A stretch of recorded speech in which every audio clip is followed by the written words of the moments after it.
At 6:01 p.m., members present this evening are Council Members Kamara Sulak, CO, Delorco, Gearbaugh, Rice, Mayor Pro Tem Dillon, and Mayor Marl. From City staff, we have City Manager O'Toole, Clerk Royal, PR Generalist Massey, and Network Administrator Schonk. At this time, the Chair would entertain a motion to approve the agenda as submitted unless there are amendments. So moved? As submitted, Mayor Pro Tem Dillon? Yes. Thank you. And was that a second by Gearbaugh? Yes. Second. Thank you. All those in favor of approving the agenda as submitted signify by saying aye. Aye. Opposed, say nay. Ayes have it. The motion carries unanimously. We come now to public comments. Under the Open Meetings Act, any person may come forward at this time, make comment or question on an item that appears on this agenda. This public comment period will be limited to 3 minutes per person. Anyone who would like to speak is requested but not required to state his or her name and address for the record. Clerk Royal, did we receive any written communiques in which the individual wanted their response or their comments read at this time? Yes, sir. Easy enough. Then we will transition to the one and only discussion item, which is external communications. City Manager O'Toole, do you want to kick it off and then yield the floor to our network administrator and PR generalist? I will hand it directly over to, I think Sarah is starting with the presentation, and Chris will be supporting her so that we have plenty of time for questions. Very good. And I think today we're going to do questions from left to right. So I'll start with Rice and end with Kamara Sulak. Please. Hi, everyone. We just kind of wanted to give an update on. The microphone. We wanted to give an update on all the different forms of communication that we. Is the green light illuminated? Oh, there we go. Can you hear me now? Thanks, Sarah. Okay. Well, hello, everybody. We just kind of wanted to give an update on all the different forms of communication that we use to communicate externally to our residents, businesses, kind of everybody that resides within the city of Saline. So first here we have kind of an overview of everything that we use to communicate with. So everything from social media to our website to newsletters that we send out physically and digitally, as well as some newer communication efforts, texting and email. So our first topic is our social media channels. So we have 3 social media platforms currently. Facebook, which is our most widely used social media platform with over 4,800 followers. That one I try to post about once a day on. Sometimes we get more, sometimes less. This is a great communication tool for two-way communication. So residents are able to ask questions, we're able to give answers pretty easily. Next, we've got Instagram, which we have considerably less followers on. This one I haven't given as much love to as I have Facebook. We're working on growing that from 1 post a month to more like 1 post a week, 1 every other week. This social media channel, better lends itself to more attractive like photos and more of a lighter tone than Facebook might. And then our final social media channel is Twitter, which has more followers than I thought we did, honestly. We've got over 2,800 followers. I don't use this one quite as much. Network Administrator Schonk kind of takes the lead on Twitter. But this is great for quick, immediate notifications. Things like, oh, we have a water main break here. Oh, this road's going to be closed. Things like that. It's not as great for back and forth. Neither is Instagram, but that's why Facebook is kind of our most widely used social media channel. Going along with social media is the voice that the city takes when we are posting. So the voice is basically the tone or kind of persona that we use when we are posting on social media. So right now it's pretty cut and dry. These are the facts. This is what's going on. So Chris and I have kind of talked about maybe lightening it up a little bit. There's a lot of evidence in government agencies that use a lighter tone, most notably the National Park Service. If you've ever seen any of their posts, they're usually pretty light, pretty funny. So maybe not going to the extreme, but kind of trying to add in things we've done. Like on May 4th, we did put out a May the 4th Be With You post. That was pretty fun. We really liked that. Or I liked posting about, Orange Wisden keeping warm with his snow hat on. So things like that, we're trying to keep it a little bit lighter, a little bit more engagement is, residents feel a little bit more able to engage with posts like that, comment, have fun with it when we keep it a little bit lighter. So our next tool that we use widely, pretty much daily, is our city website. This basically does get updated daily, based from the front page alerts to the news and announcements, as well as the calendar. And we also are trying to push out our citizen reporting tool more, which Chris knows a lot more about. Yeah, so with the new revised website we launched, fairly recently, there was a citizen reporting tool. So prior to the new website, we were using See, Click, Fix. The new website, we replaced that as a feature of the platform. We're working on it. We've been having mixed results with it. Kind of, I think the scope of what we're looking at, I don't know if the built-in revised tool is going to be enough. So I'm working with them to actively try to develop it, kind of mature it if we can.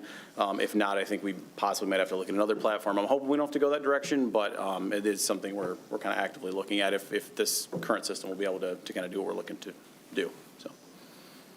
And as for right now, when we're using the tool, it's a lot easier for residents to use the tool if they make an account on it. So I kind of put together this video to show how easy it is for residents to be able to make an account. So they just have to go to the Citizen Request Center page. If they are reporting out streetlight, they should use that DTE outage link. Then you just go in to create an account. It's as easy as putting in your name, creating a password, putting in your email.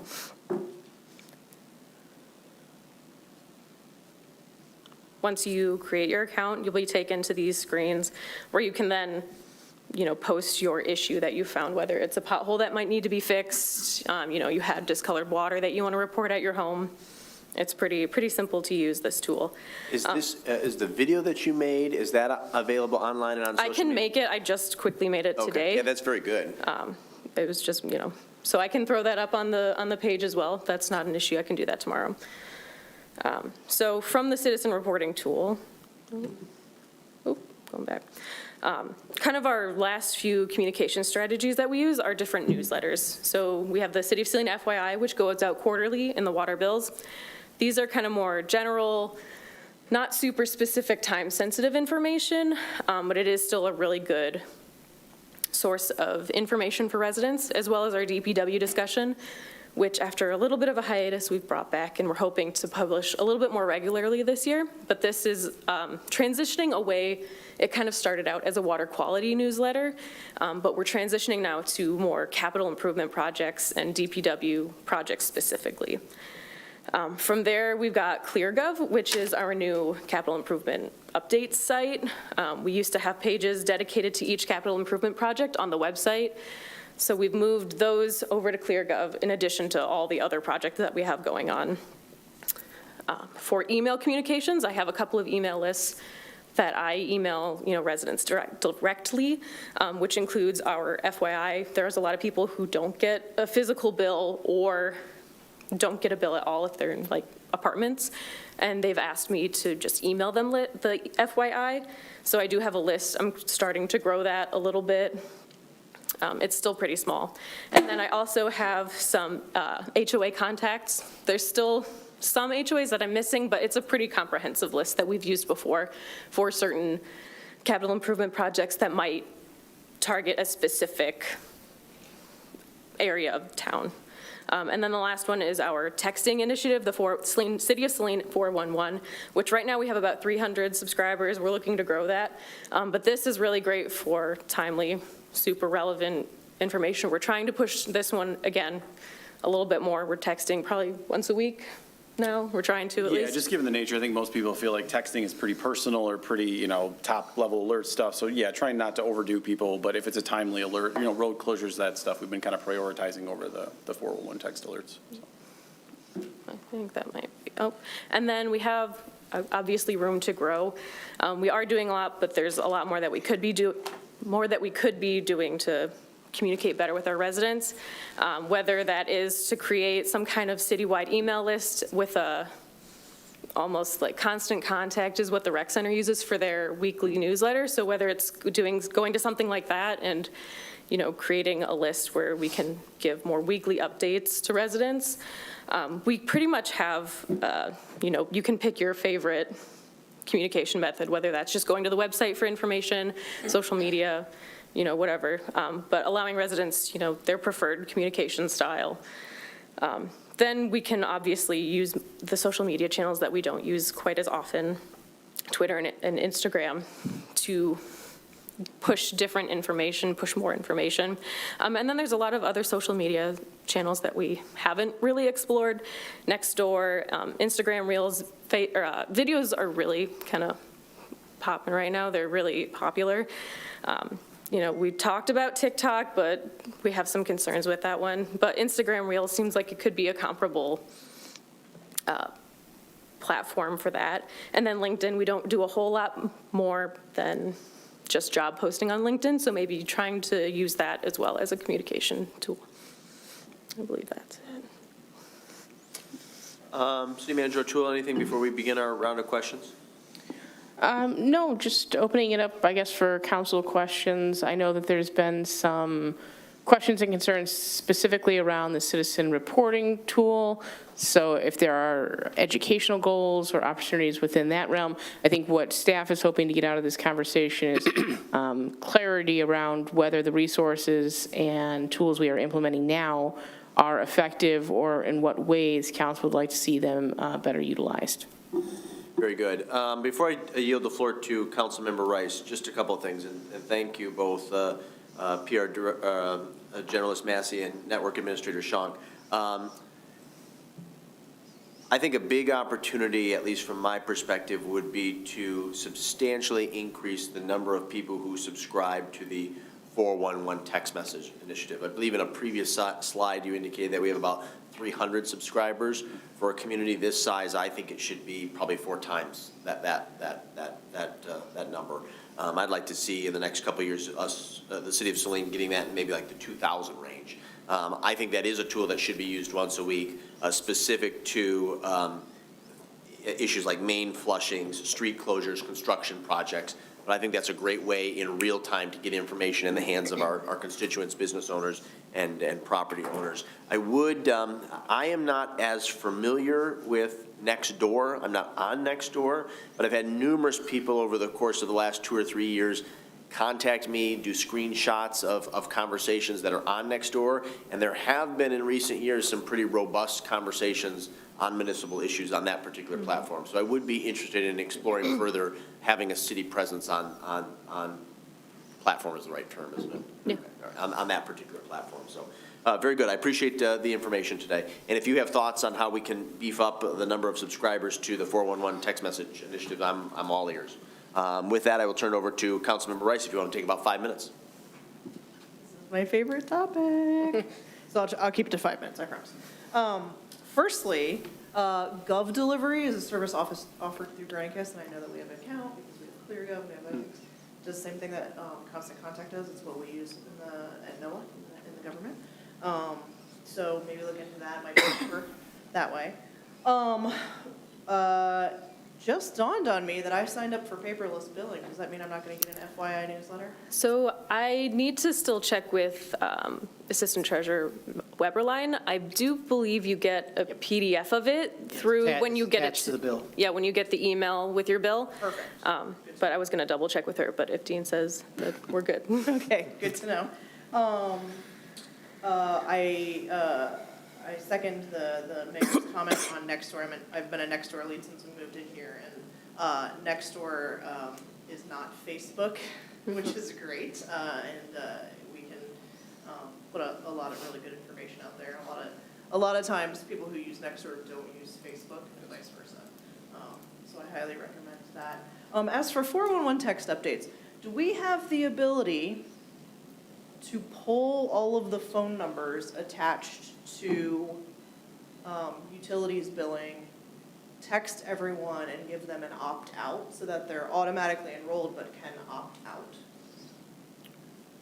Yeah, we can do that. I guess I would be concerned with the potential blowback if people think we're spamming or something. I mean, we can definitely pull those numbers and incorporate them.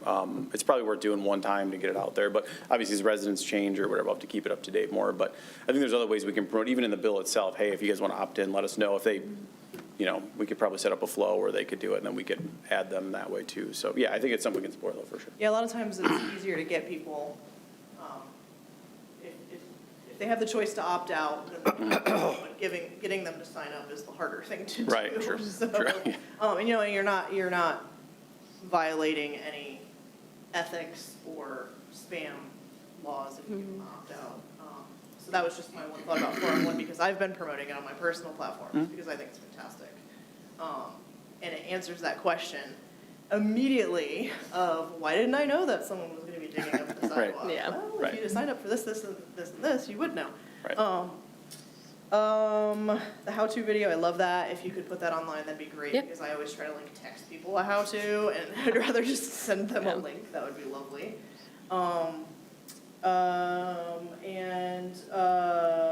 Are you following other local governments and doing any sort of comparisons on their numbers and kind of what they're doing and their interactions? I have, with the new update to Meta versus Facebook, they've taken away a lot of that, the ease of comparing yourself. It used to be like right there on your insights page, right? I mean, we can dive into the numbers a little bit more and do a little bit more research. I was just curious. What is the city's stance on Twitter Blue or signing up for verification on Twitter? We were verified until recently, so we don't currently pay for Blue. I don't know if that's something, I mean, we could evaluate that too. Yeah, to see if it would help with traction. So it's not a very expensive fee, so it might be worth checking out. So. Yeah, I mean, we're Twitter's guy as far as I'm concerned, as far as getting information out in a timely manner, just because you have to jump through so many hoops to get into anybody's algorithm anyway. And then I guess lastly, one of the things that you didn't really tap into here as far as communication strategies goes is sort of the personal town hall style, getting people in front kind of strategy. Do you guys have any plans going forward? I know a lot of the projects have built that in. Are you helping with the project managers and creating the content for those and making sure that the right people are getting reached and whatnot? Yeah, so I work really closely with DPW, and pretty much any time, whenever I go over there to meet about the DPW discussion, usually the engineer or DPW director are like, oh yeah, we want to do a town hall on this. So I work with them really closely on the materials. They usually will work with their contractor on the slideshow, and then they'll send it to me and be like, hey, can you help us out with this? And so I have hands-on with the material for sure. And then we always get that out. Especially if it's like a Clark Street project, we always do door knockers and things like that to let residents know, hey, there's this project coming up in your community or in your area. We're going to do a town meeting on this. Please attend if you have any questions. Otherwise, here's where you can go for project updates, which is now ClearGov. Do we have any background? So you say you use door knockers. Do we have any background in hiring any agencies to do cold calls or door knocks or things like that for super important issues that we need to make sure that people know about? I have no idea. I'm not aware of any sure. cold calls we've ever done. I don't think that's ever been something historically we've done. Okay. I think that's all I have for now. Thanks so much for giving us this update. Appreciate it. Perfect, that was exactly 5 minutes. Councilmember Del Orco, you have 5 minutes. Thank you. So with the citizen reporting tool, have we worked out the bugs that we were confronting with the desktop users platform versus the mobile devices? I know that was. For the most part, there's still, without getting too technical, on iPhone, there's an iframe issue with the current view. So there is a special link we've created at the top. If an iPhone user taps that, it'll take them to a compatible site. So Without them having to do anything extra or. correct, yeah. If they just tap that okay. link, it'll take them, it directs them to that site, and it's fine. Yeah, because I feel like people don't even use computers anymore. They're just interfacing with their phones. Yeah, yeah, and that's one thing, and to be clear too, they don't have to create an account if they don't want to, you can submit stuff. So anything that is submitted to the city, it's reviewed before it's made public or anything to knock down any spammers or any, malicious actors. So, yeah, an account is optional, it's nice, because then we can track the event, we can give them updates as we're, complete it or things along those lines, but they totally optional, they don't have to if they don't. Okay. And this may be for you guys or the city manager. One thing that wasn't touched on was written letters in the mail. I know that there's certain things that automatically trigger a written letter that's sent to residents. I just received one recently for a zoning board of appeals request, in fact, in the mail today, I think. Do we have a set criteria or policy as to when those letters are triggered to be sent and when not, or is it just kind of called on and demand when you guys feel necessary? So there's two types of triggers. One is the state statutory defined requirements, so things for like zoning changes or anything related to like a land use change within a certain district, we have to notify people. The other is our major projects kind of trigger. So obviously, for projects like the wastewater treatment plant rehabilitation, we started the whole conversation with a direct mailer to residents. And that's kind of, I think we'll start to look at that more as a project start, like kickoff, hey, this is coming, and using that a little bit more to invite people to town halls. It might be more effective than door knockers in the future, given it's pretty hit or miss, Right. You know, what hours people are working if you're going to catch them at home. City Manager, could I add one additional item to the criteria used for a direct mailer? So you mentioned issues that have a statutory requirement, a large construction project. I would also cite as an example, and we did a mailer, although my criticism is, in retrospect, it should have been done sooner it should have been done on the front end as opposed to the back end, and that was our new rental inspection program.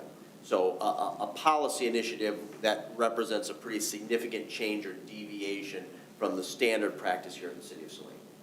At least in my judgment, that would also be an event or A substantive ordinance change. yes, that would be something that would warrant, at least in my judgment, consideration of a direct mail. So I guess my recommendation on that would be, it's probably something we would want to talk about as we're going through the ordinance consideration process. Is this the type of thing that would trigger a direct mailer? Because there's obviously some major ordinance changes where we're already getting massive social media and news traction, like when we implemented medical and recreational marijuana. I don't think it was probably also necessary at the time to do a direct mailer to every resident in town.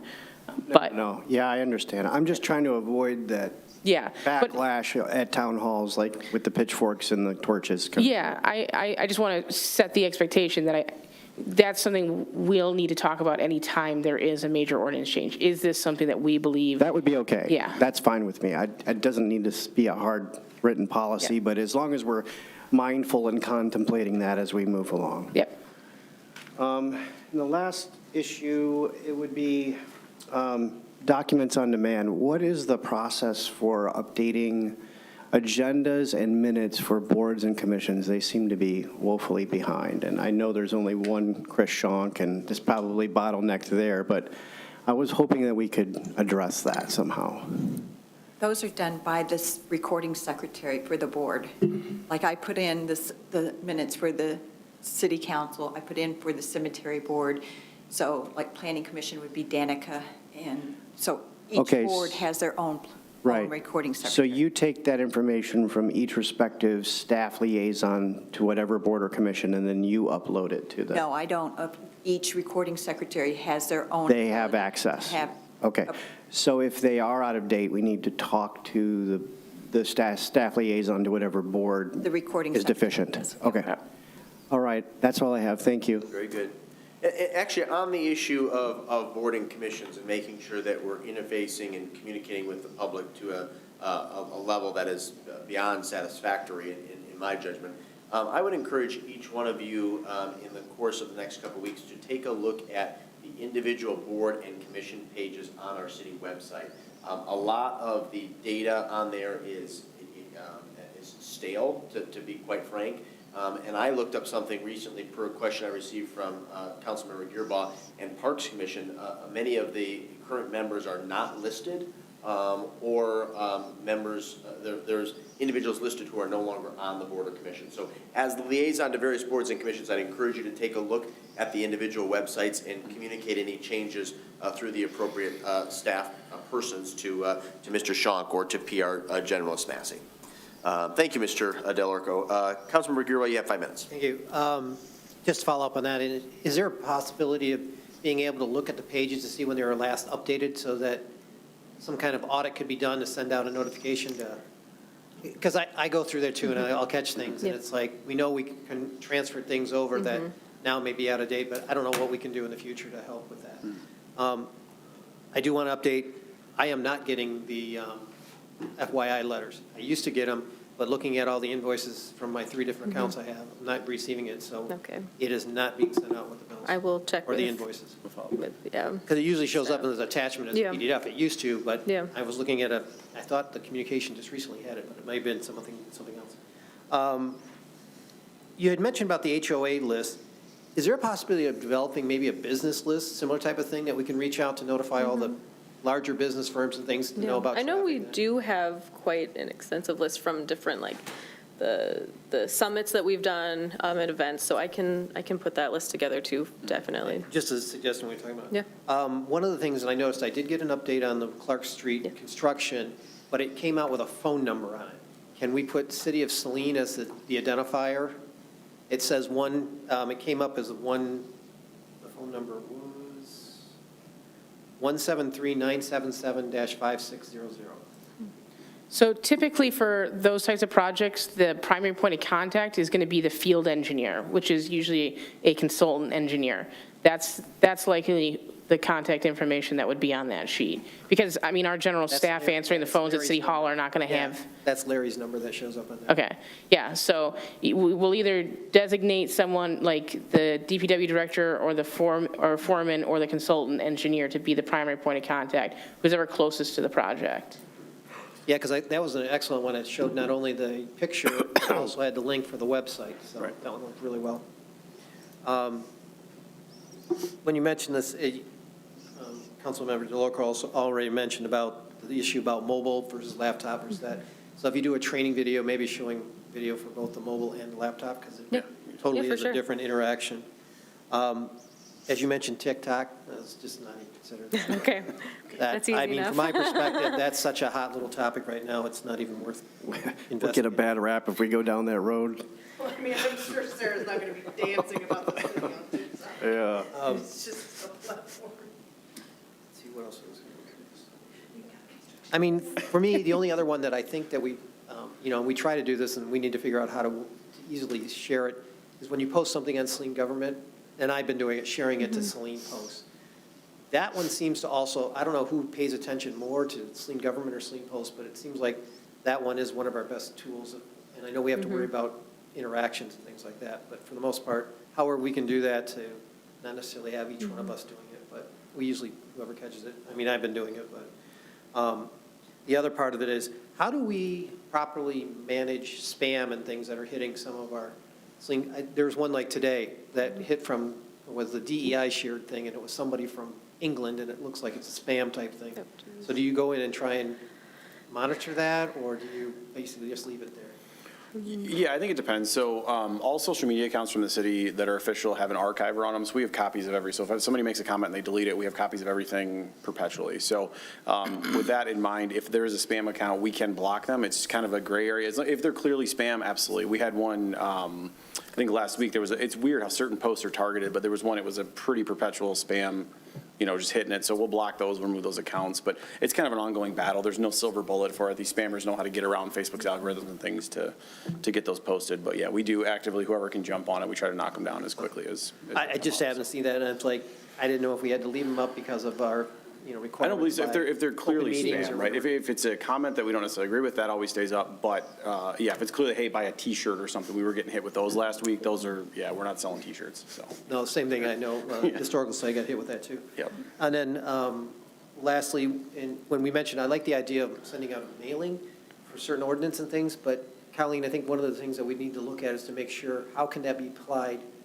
adequately so that we don't get challenged? Because if somebody decides to challenge an ordinance that wasn't properly notified and says, well, you've always sent it out, how can we structure that so that we would legally be covered?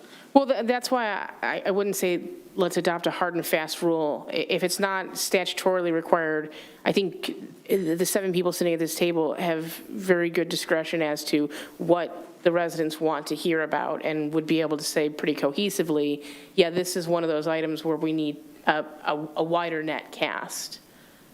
Yeah, because I thought when we looked at it, from my perspective, was the ones that are immediately impacted by it, and the examples of where it's a full town type thing, it is an issue. But I'm worried that that could potentially be another challenge, because we never know what will happen, so.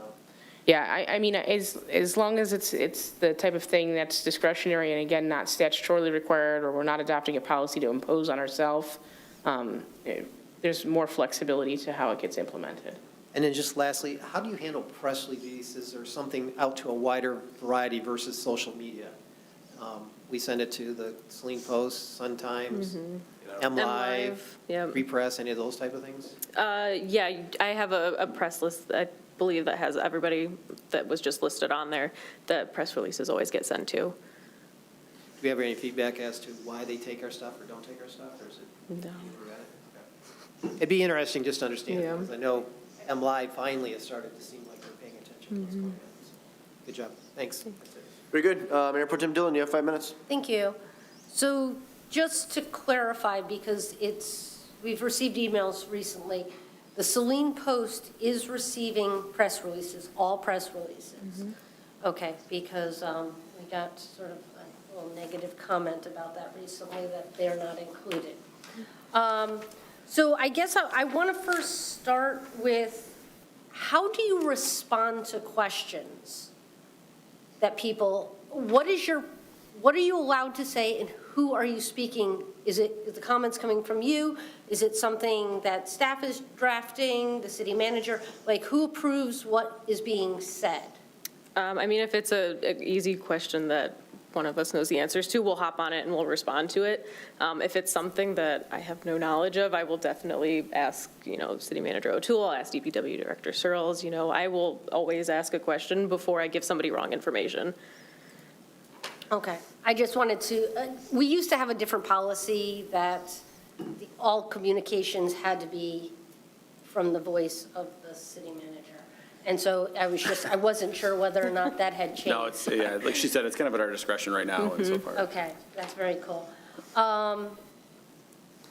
So I'm going to, I've mentioned this a couple times, I'm going to say it again. I would love to see the citizen reporting tool renamed, rebranded, thrown away and got something different.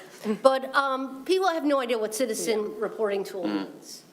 And so I don't know whether we call it the comments, questions, section, whatever. We need to figure out what other, Yeah. at least with C-Click Fix, everybody sort of knew what that was. I think we've got to, if we want people to use it, we have to understand what it is. The graphic for it, like the little button, doesn't really even sort of give you any idea what it Yeah, is. I think there's definitely a branding opportunity there. So the history why we chose the name, so Revise, the company that we use for the city website, they're a pretty predominant player in Southeast Michigan. So the idea was to use a similar branding across multiple, areas. That way people get familiar with it, they get the flow down. So there's a little bit of similarity there, but it's absolutely, we can rebrand it into, our own unique Right. reporter as well.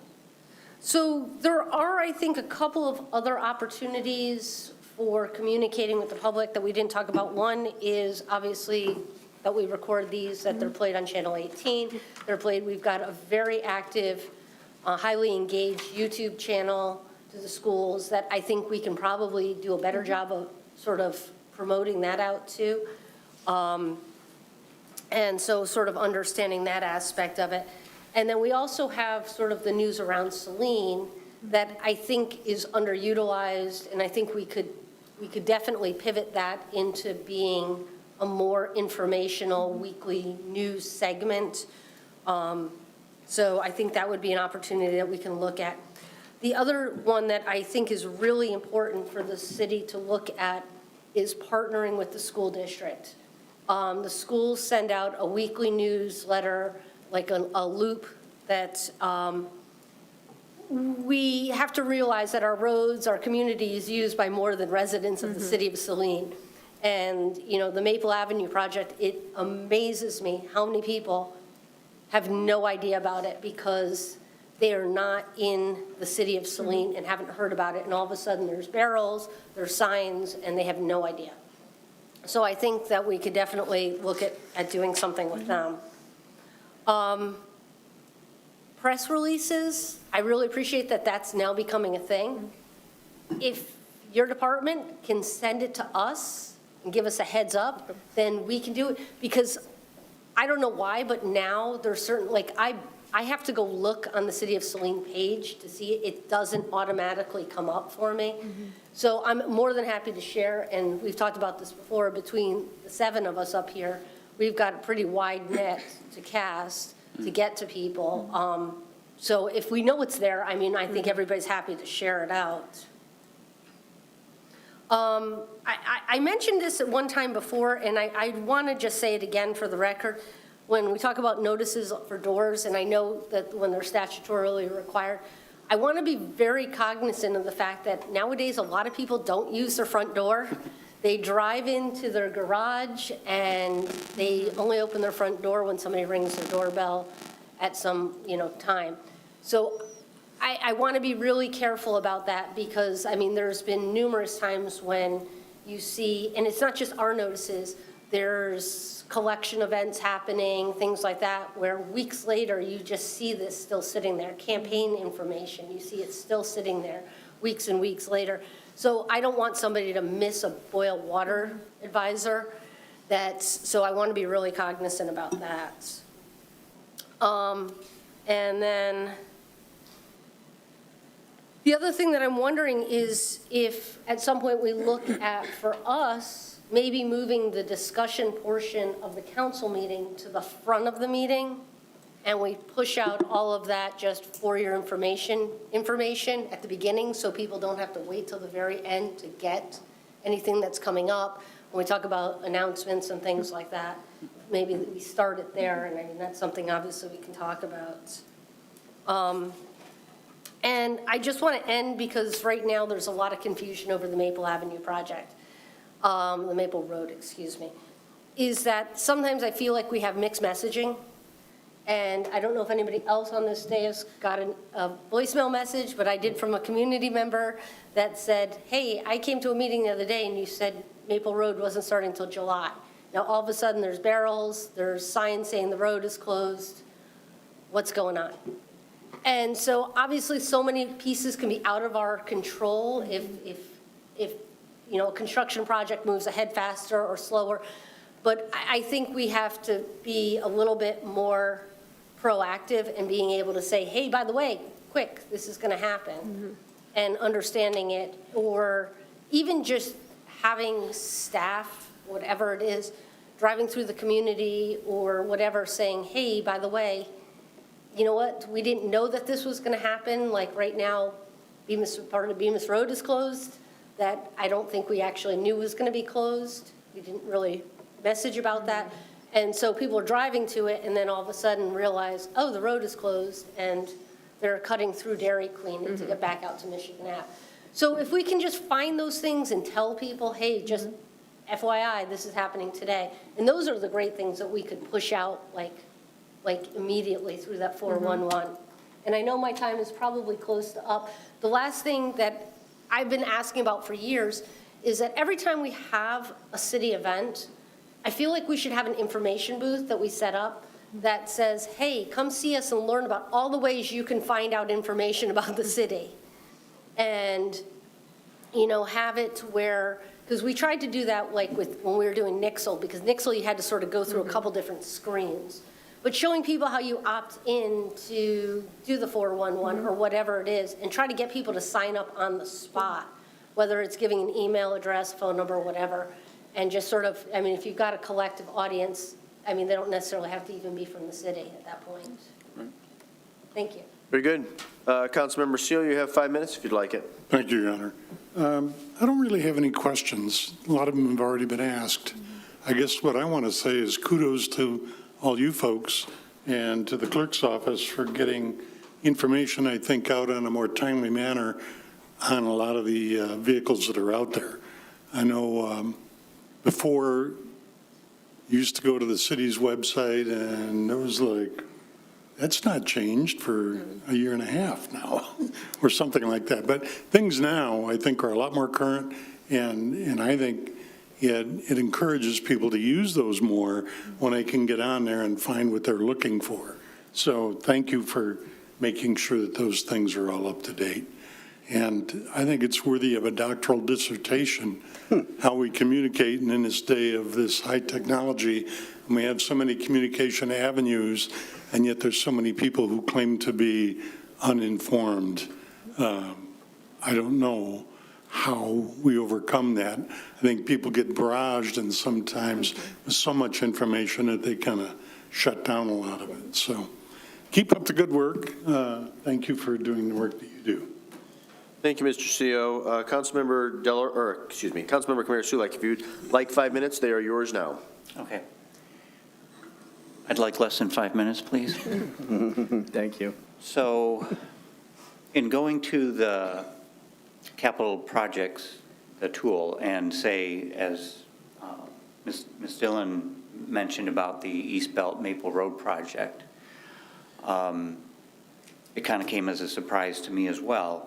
When I go on the city's website and look at it, I mean, I kind of understand what's going on, and that is starting at segment 3, which is from Michigan Avenue to almost Oak Brook Court. And you go down further and it shows the date and says it's going to be, starting.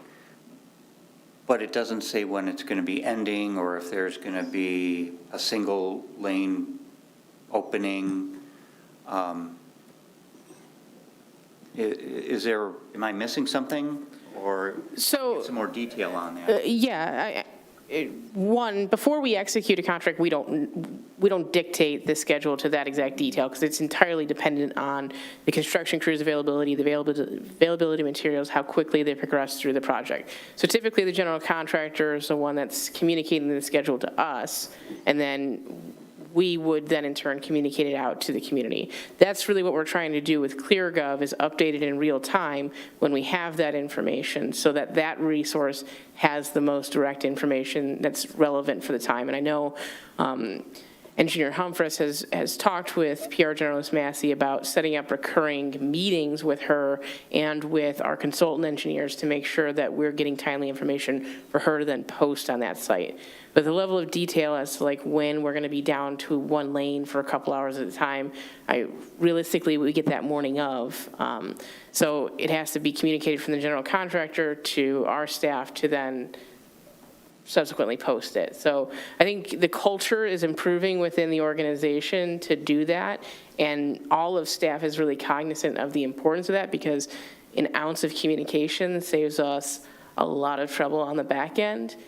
But it's really just about building the habit, I think, at this point. Yeah, it really has improved, no doubt about that. How about an estimated ending date? On there, it says that the road closure to start north of US 12 is July 7th. Mm-hmm. So that would lead you to think that, well, south of Michigan Avenue there will be done by then, but... So, no, not necessarily. They'll get the materials in the roadway, but the road itself won't be resurfaced at that point. So it will likely be more accessible and open after that point because they'll move north.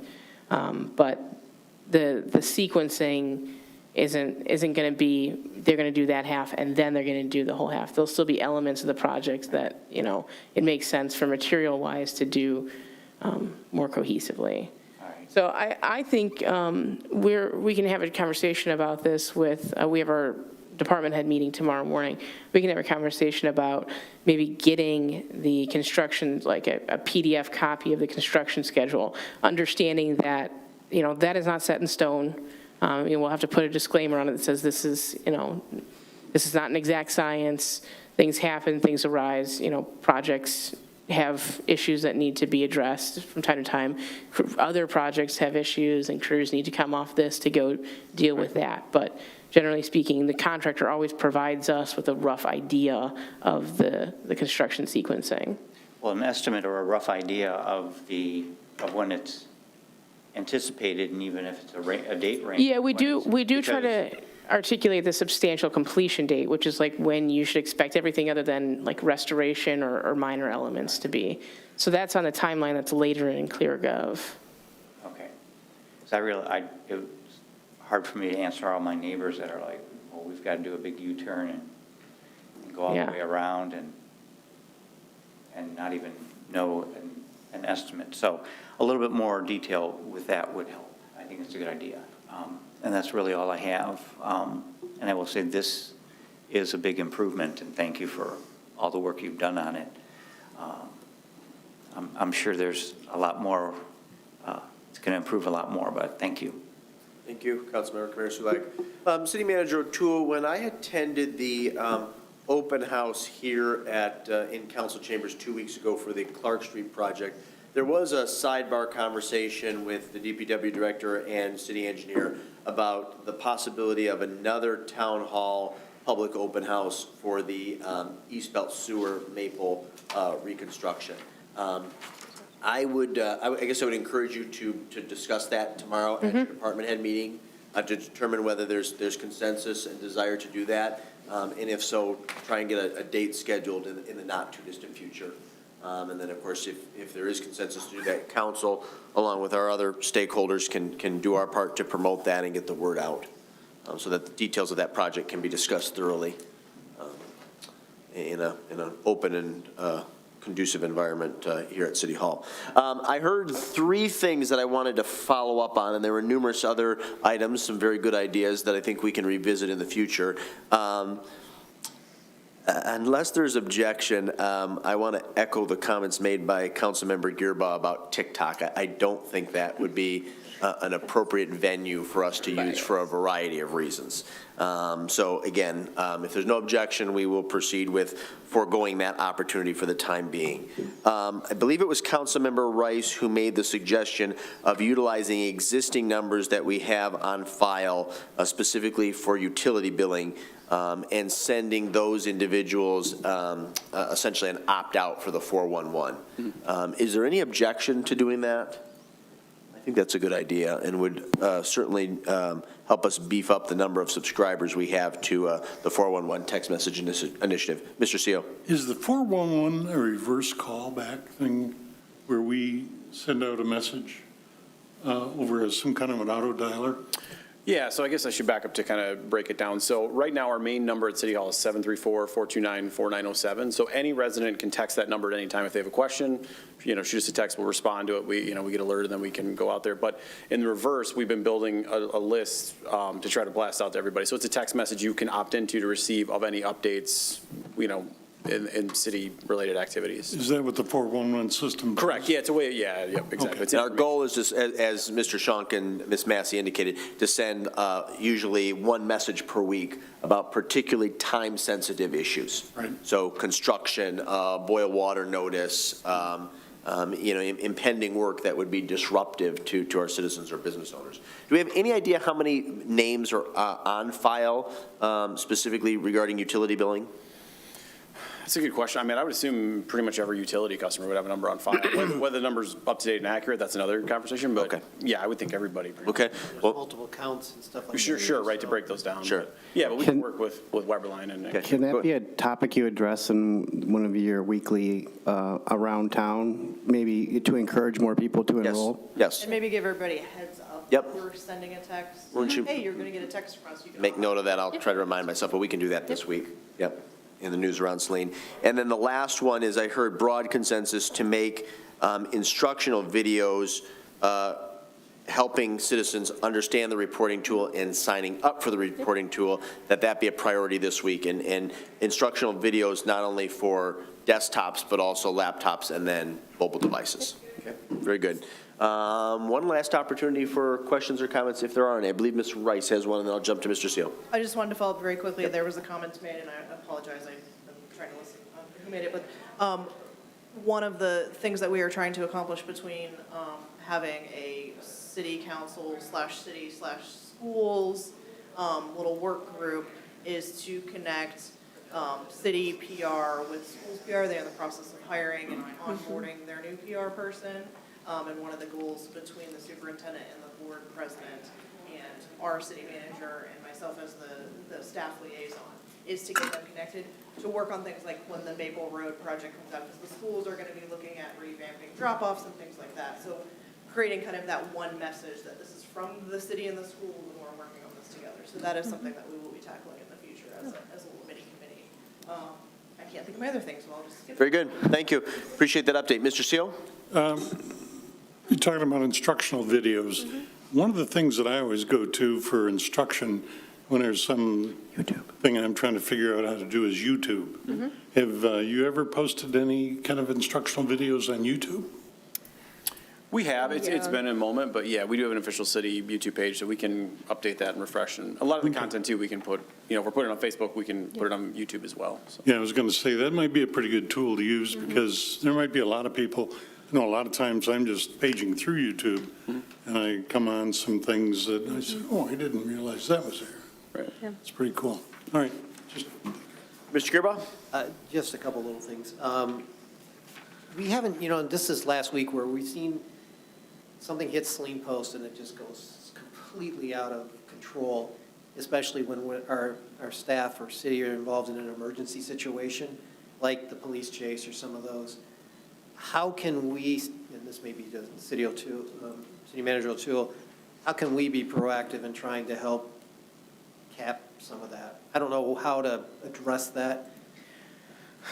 I mean, I think that goes back to us having clear and consistent messaging coming from council. I mean, you guys are really our strongest voice on social media because you have active followership.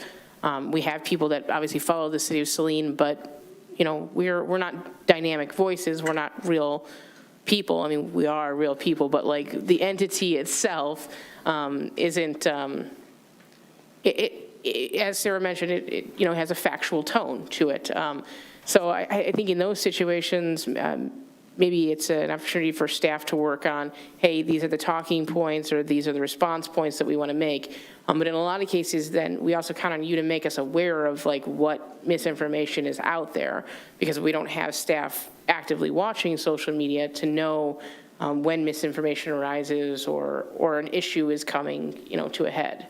Yeah, I didn't know how we could, for those kind of situations where we have maybe a large fire or like this situation, how we can promote that information on our government page. I mean, the Saline Police Department has their own too, but it's kind of that thing, just noting that, yes, we know we are aware of the situation, we just don't have the information because everybody's out. We'll always speculate, but it was kind of one of those things that seemed like it dragged on for a while. And we've seen that happen before. It's how do we, as a city, kind of respond back to it in a very quick, simple statement. So. Yeah, I mean, the example of the recent police chase, I think Chief Radzik had a press release out within 3 to 4 hours of the incident. Yeah, she'd done it right in the morning at 2 a.m. Yeah. She snapped on it really quick. It's like, how do we address those in the future? And just something to think about. Yeah.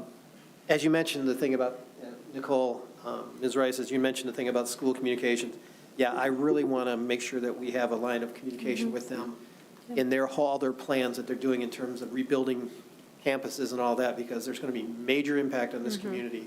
And if we are not part or on that table, members of this community understanding who's responsible for what, and it's not your role, it's our role pushing for it. But I agree with that. That's a major external communication problem that's going to be happening in the next couple of years. And as we go by, based on past history, it hasn't been very good. So whatever we can do to make that improved, I would appreciate that. And then lastly, and this may be more of my thing, and I think I've been pointed out as being an old school guy, but the structure of our website and seeing gigantic pictures before you see anything else, and how it works on different tools and everything, whatever we can do to improve that would be very much appreciated. Okay. You see, in one example, you just see the big picture of the caboose, which I appreciate for the historical side, but then you don't realize you need to scroll down halfway through that picture or down to the bottom to get to it, especially on, and I know it's an Apple device, but those are kind of the things where it's this platform type integration that I think really is going to be helpful for other people, because it is that thing. None of us work all on the same tools, and right now it's getting kind of confusing which ones work and which don't. So. Okay. One last question before we wrap up, Mayor Pro Tem Dillon. Thank you. I'll just make a general plug for, I've mentioned it a few times, that I would love to see an interactive calendar. I think that would go a long way in this community to where not only does it list your meetings, you click on it, and what we have now is stagnant. So you can download into your calendar that there's a city council meeting, but if it were to be canceled, you would not be notified of that. But also to where it has a link embedded into it where you have the agenda and things like that, so that you can kind of understand. The one that's on the website is not user-friendly. That would definitely be a candidate for how to use this and make it work, because you have to go all the way over to the list you can't move out of the month when you're in the month, like, so you have to go to the list, click on something, then get that to open to a big calendar to get it to move to a different month. And I mean, you have to sort of jump through a lot of hurdles. Okay. And so I just wonder if there's other ways that we could do that. But like I said, if we can find a way that people can subscribe to our calendars and have them beneficial so that, you know, we know that if planning commission is canceled, everybody knows that it's canceled and no one's going to just show up or something like that. Very good. Thank you both. Appreciate it. Excellent presentation and good discussion. I know we'll follow up on many of these items in the ensuing weeks and months. If there's nothing further to be brought up at this work meeting, the chair would be delighted to entertain a motion to adjourn at 6:56 PM. So moved. Moved by Del Orco. Is there a second? Second. Seconded by Rice. I'll get you on the next one, Mr. Kamara Sulak. All those in favor of adjourning signify by saying aye. Aye. Opposed, say nay. Ayes have it. Meeting is adjourned. We will begin promptly at 7 PM.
to call the Saline City Council meeting to order. If you please rise and join us for the Pledge of Allegiance.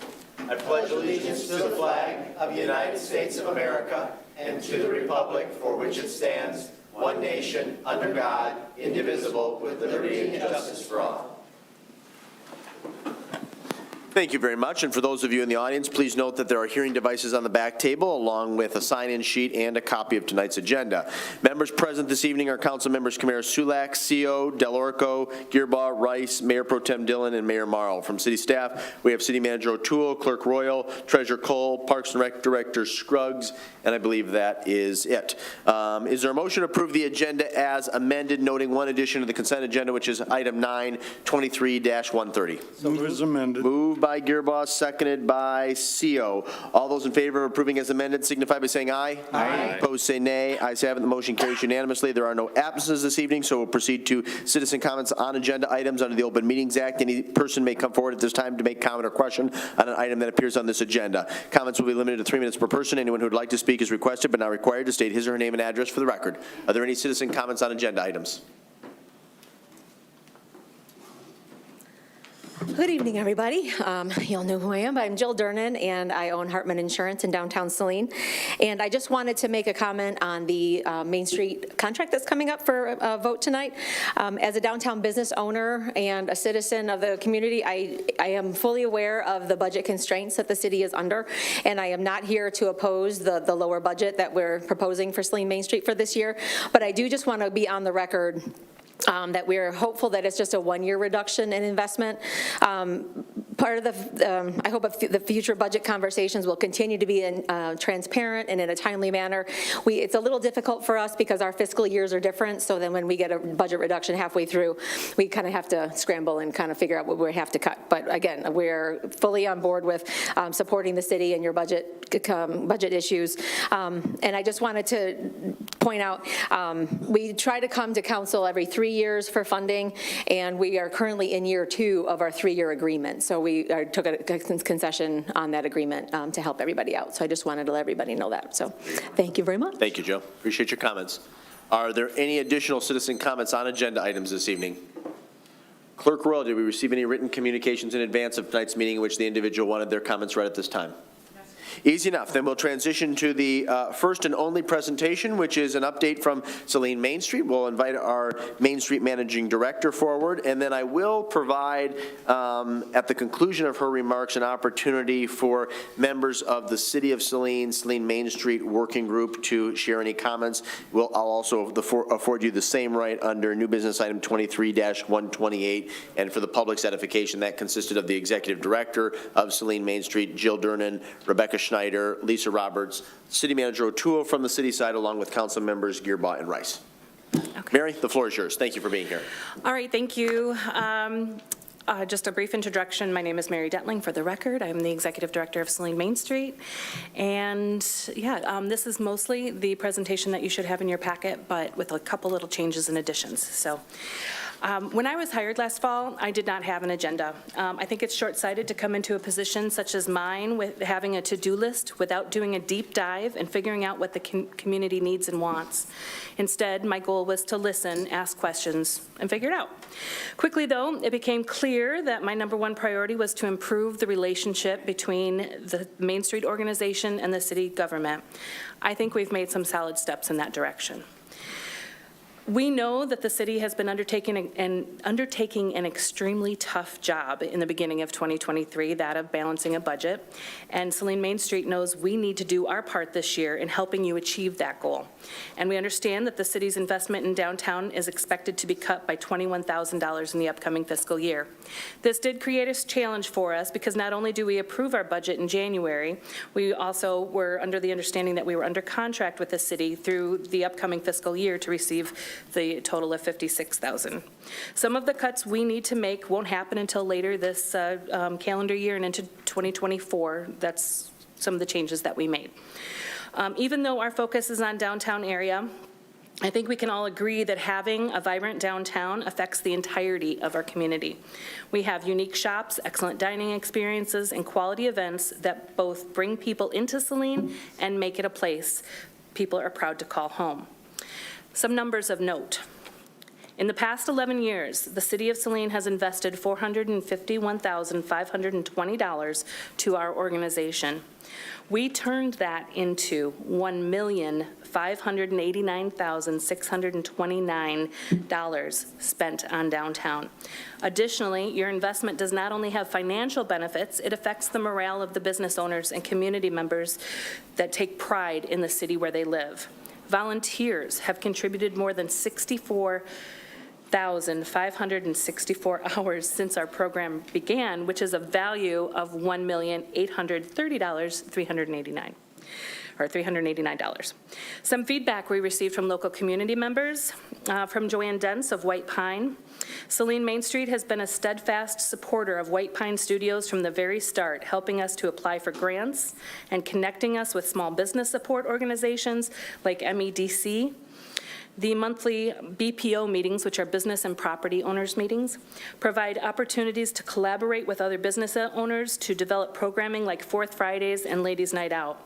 These events and others are essential to bringing people out to dine, shop, and enjoy creative opportunities. Saline Main Street is supportive of our vision of making Saline a small-town destination by the ongoing development of an arts and cultural hub in the center of downtown. And from Gene Perunuk, I think I said his last name right, I hope I did. I've been impressed with Saline Main Street's efforts to build the business community in downtown Saline. Into Being is proud to support their efforts. I especially appreciate Saline Main Street's work to connect and convene downtown business owners in a discussion. As a master-level Main Street organization managed by the MEDC, it's our job to work on the following within our footprint: organization, economic vitality, design, and promotion. These are the 4 points that define the Main Street system. In doing our part, we've come up with some plans for the upcoming fiscal year based on those 4 points. Also, I want to note that these plans are the outcome of the working group meetings between the city and Saline Main Street. A lot of this comes directly from Colleen's outcomes report. In terms of economic development, Main Street will track commercial vacancies downtown and list them on a website. We will work collaboratively to aggregate and market data relevant to downtown businesses. We will be part of the CRRT to create and promote a new business welcome packet and a how to open a business guide for Saline. We will expand our district, however feasible, to include East McKay Street to align with anticipated changes to the city's 2023 master plan. We will provide technical assistance to entrepreneurs and small businesses within the entire city jurisdiction and even outside into the Chamber of Commerce's district. For example, in June, beginning on June 12th, we're hosting 2 Grow with Google workshops. In terms of promotion, we will utilize the 109 for events and community gathering spaces. Main Street will continue its recently launched Fourth Fridays program to promote extended evening retail hours. We will ensure that we continually provide quality events to bring people downtown. However, one of the things we anticipate cutting is Salty Summer Sounds in 2024. The reason behind that is we believe that it will be conflicting with construction on North Ann Arbor Street, so that made sense to us to cut it in that area for that year. We would like to bring that back, hopefully, in 2025. We are also looking into options, some through MEDC and Michigan Main Street, to quantify attendance at events more accurately and to find out where the attendees come from. For the design aspect, we will work collaboratively with the city to connect with MDOT on traffic calming opportunities at the 4 corners downtown. We will be charging rehanging fees for veterans banners beginning in November, which will bring in a small amount of funding as well as probably reduce the number of banners that DPW will have to hang. We will be eliminating the portion of Christmas decorations we pay for, including garlands and ribbons this year, and we will be cutting sign grants for the upcoming fiscal year. Under organization, we're eliminating our paid internship, leaving me with more responsibility in regards to the 109. But, that pretty much completes the plans. But in addition, something I want to see happen once our strategic planning is done and your master plan is complete, is to sit down and see where we overlap. As your downtown economic development, marketing, and promotion team, Saline Main Street can take a lot of your planning for downtown and implement that, taking staff hours off of your shoulders. Finally, the biggest thing I learned by listening and asking questions is this: we all really do want the same thing, for Saline to be safe, equitable for all, and a place we can be proud to call home. We just maybe don't agree on how to achieve all those goals, but with better communication, we're going to get to a cooperative agreement, and I look forward to that. Very good. Thank you very much. Excellent, clear, succinct presentation, Mary. Before we open up for questions, Board President Durnan, is there anything that you would like to add? Okay. Councilmember Rice, Councilmember Gearbaugh, as members of the Saline Main Street City of Saline Working Group, anything you'd like to express at this time? I would just like to express that it was really nice in our few meetings that we've had so far to work together to come up with some of these shared goals. And I do hope that we will be able to keep some sort of a small group going between the City Council and Saline Main Street, because a lot of these goals that you have set that pertain to how your organization is structured really fit in well with, I think, how the city is operating as well. So hopefully we'll continue to maintain those conversations. Very good. Mr. Gearbaugh? Yeah, I'd just like to say we had a good discussions from parking to open space to activities that they're going to present, and really understanding from both perspectives where funding is coming from, what goals and things we're achieving, and especially some of the more complicated ones I think we'll talk about tonight in the budget, which needed input from our individuals from our Main Street, because it is a big impact on our downtown. So I think it was a good way of opportune program for which we can continue to do for our programming and for whatever else we do in terms of our funding going forward. Very good. City Manager O'Toole, anything you'd like to add? No, I really appreciate everyone's willingness to work towards a solution for this year. Appreciate that. Any questions, comments from the dais for our Main Street Managing Director? Ms. Dillon? Thank you. My only concern is that you're eliminating your intern. And who's going to take on that responsibility? I mean, your plate is already full, it's heaping, it's sort of spilling over.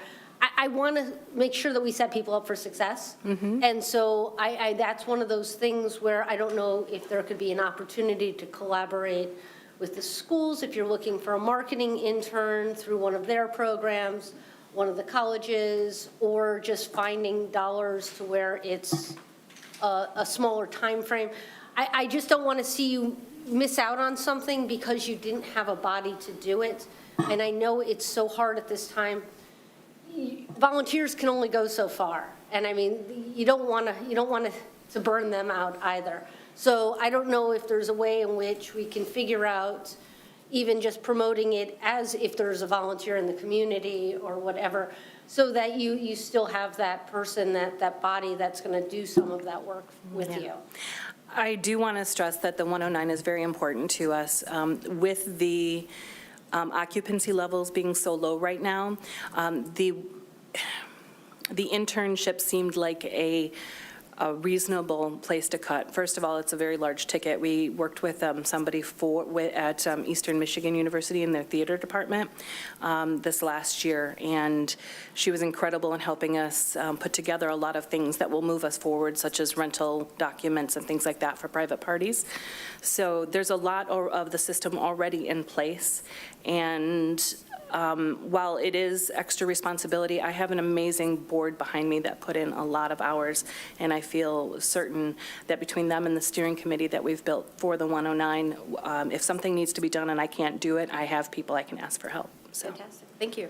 Yeah. Any additional questions or comments? Councilmember Rice? That actually brought about a good point. Have you reached out to the Saline Arts and Culture Committee and connected with them? I have not connected with them yet, but I have reached out to them. I think the person I spoke with, and I'm sorry, I'm forgetting their name right now, but they were finishing up school themselves when we spoke and haven't reconnected at this point. So that is on the top of my to-do list this week. I think there's an opportunity for Saline Main Street to speak with that committee and discuss some things that have gone on in the past and things that you may not be able to do this year due to these cuts that you've had to make, and see if there's any space within that committee perhaps to volunteer or pick up a little where not having an intern may lead off. Very good. Makes sense. That's a good idea. Any additional comments or questions from the dais? Mary, thank you very much. Appreciate your time. Thank you for the presentation. Yes. We are going to proceed then with the consent agenda. The following consent agenda will normally be adopted without discussion. However, at the request of any citizen or council member, any item may be removed from the consent agenda for council discussion. Moved as distributed. Moved to approve as distributed by CO. Is there a second? Second. Seconded by Kamir Sulak. All those in favor of approving the consent agenda signify by saying aye. Aye. Opposed, say nay. Ayes have it, the motion carries unanimously. We come now to public hearing, agenda item 23-118, FY24 General Appropriations Act. This is our city budget. First motion will be a motion to open the public hearing at 7:18, affording the public to speak to this issue if they so wish. So moved. Moved by Gearbow. Was that second by CO? Yes, sir. Thank you. All those in favor of opening the public hearing at 7:18 signify by saying aye. Aye. Opposed, say nay. Ayes have it, the motion carries unanimously. Public hearing is now open. Is there anyone who wishes to speak to the proposed budget? You may come forward to the podium, and you will have 3 minutes once you begin.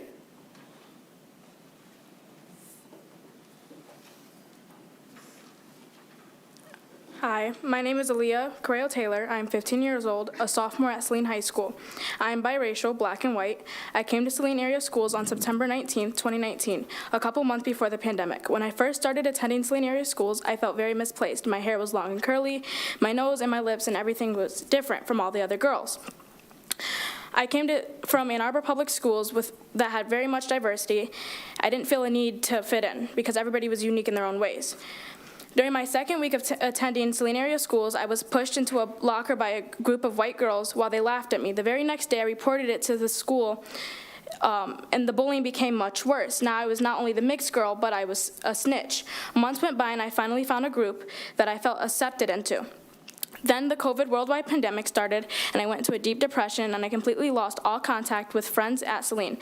In April of 2021, I started back in Saline as an 8th grader at Saline. I was very nervous knowing Saline recently went on national news for racism, and Black Lives Matter movement was happening at the time of me coming back in person. I was determined to fit in. I didn't want to be seen as my race or minority. I wanted friends and I wanted to fit in. On my first day back, I straightened my hair and dressed how they did. I didn't feel as misplaced as before, just from the slightest changes. Because of this, fitting in was my norm. I hated my curls and my African American features. I used to look up stuff so I could fit in and ways to fit in with the girls at my school. I became comfortable with the norm of fitting in. I disliked not fitting in. I accepted racism daily because of this. I was once told, bend over and do your job, with the N-word, with the ER. I said something to the girls I was friends with, and they replied with, that's just how he is. He's always been like that. At this point in time, I just accepted it in fear of being disliked or judged. From April to June of my 8th grade year at Saline area schools, I dealt with racism that I accepted in fear of saying something. I would hear, act black, say the N-word, straight is better than curly, and can I get the N-word pass? Daily at Saline Middle School. Summer of 2021, I went live and offended the LGBTQI community, QI plus community, and a handful of students at Saline. I did apologize and realized what I said was very offensive, but Saline students did not care, which made the bullying worse. Then before, I was sent a text telling me to kill myself, and white students telling me, I'm going to take your black card, and how are you black and homophobic? Pick a struggle. During this time, I gained and lost friends and acquaintances. Later this summer, my friend was 3 white teens who attended Saline area schools. The female of the friend group was my best friend. I stayed the night at her house and sung while we were singing a song, she said the N-word, and then asked me was she even allowed to say it, and I said, only while you're singing.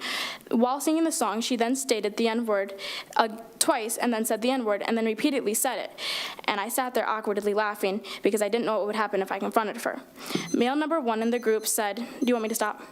Well, let's do this, because actually at this point, we're attempting to consider and debate our budget. But I do very much appreciate you coming this evening and sharing your perspective. And we would like to offer whatever assistance we can. I'm not sure what your schedule looks like tonight. If you're unable to stay, we understand. I can stay. Okay. If not, I would ask that you give your contact information to staff. Okay. At a minimum, though, let's talk after the meeting, and I'd also like to involve Councilmember Kamir Sulak, who's our liaison to our Diversity, Equity, and Inclusion Committee. Thank you. Okay, thank you, Ms. Taylor. Are there any additional citizen comments on the proposed 2024 General Appropriation Act? Mary Hess, I would just like to follow the young lady's comments as far as I think it's very important what action she did as far as the schools, because it is the schools where this started and continued. And I think the schools and what she did, or what action and reaction the schools did to help her, I think is very important also. Thank you. Are there any comments on the proposed budget? The record reflect there are none. Actually, let me defer to the city clerk. Clerk Roy, did we receive any written communication in which the individuals wanted their remarks read at this time? No, okay. Move to close. Moved by Gearbaugh to close the public hearing at 7:23, and that was seconded by Seal, is that correct? Yes, sir. Thank you, sir. All those in favor of closing the public hearing signify by saying aye. Aye. Opposed, say nay. Ayes have it. Public hearing is now closed. The subsequent motion is a motion to acknowledge receipt of the May 9th, 2023 memo from Deputy Treasurer McDonough regarding the General Appropriations Act budget of FY24, and to approve or not to approve resolution number 23-118 as submitted, adopting a general appropriation budget for fiscal year 2023-2024, providing for general operating millage of 13.8650 mils, including our portion of funding required for fire special protection, the 2004 street debt millage of 0.305 mils, refuge millage of 1.9960 mils, street millage of 1 mil, and fire special assessment of 1 mil. Move to acknowledge. Go ahead, Mr. Gearbaugh. Move to acknowledge and to approve. Moved by Gearbaugh to acknowledge and to approve. Is that a second by Seal, or is that Kamir Sulak? Seconded by Seal. Very good. Treasurer Cole, do you care to make some obligatory comments for the, primarily for the public's benefit? Certainly. Thank you so much for your time this evening and consideration and approval of the 2023-2024 budget. I want to also express my gratitude for your public service and the deep dives that we've taken in thorough review of all items in this budget. Certainly thank City Manager O'Toole. Without her leadership, I don't believe that the budget would be the excellent plan that we have in place going forward for this next year. And certainly the activity and involvement of the department heads and the assistance of Deputy Treasurer McDonough. So I just want to thank everybody for their participation in preparing the budget this year. It has certainly been a challenge, and we look forward to building up our fund balance back up to that 15% over the next couple of years. Very good. Let me just say before we open up for questions and comments, I think this is a good budget. Not great, but the conditions on the ground are not great this year. In fact, far from it. I believe, Treasurer Cole, you had stated privately as well as publicly in the past that since 2019, costs for construction material, building supplies, et cetera, have gone up over 50%. Is that correct? That is correct. Okay. And so obviously this budget is a reflection of that a lot of our capital expenditures, which have been priorities for this body and this city more broadly in recent years, we've taken a hit because costs continue to rise.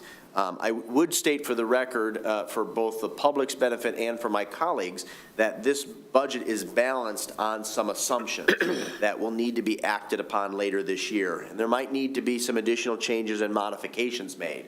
I'd also note that if those assumptions are not met, then additional cuts, consolidations, or reforms will need to be identified. I think that speaks to the fact that this budget, like all budgets, are living, breathing documents. And so modifications, changes, altercations sometimes need to be made in order to balance our general operating budget for the current fiscal year. So I do also appreciate staff's work on this, and when I call for the motion, I will be voting in the affirmative. Are there questions or comments for the city treasurer or for the public record? Ms. Rice.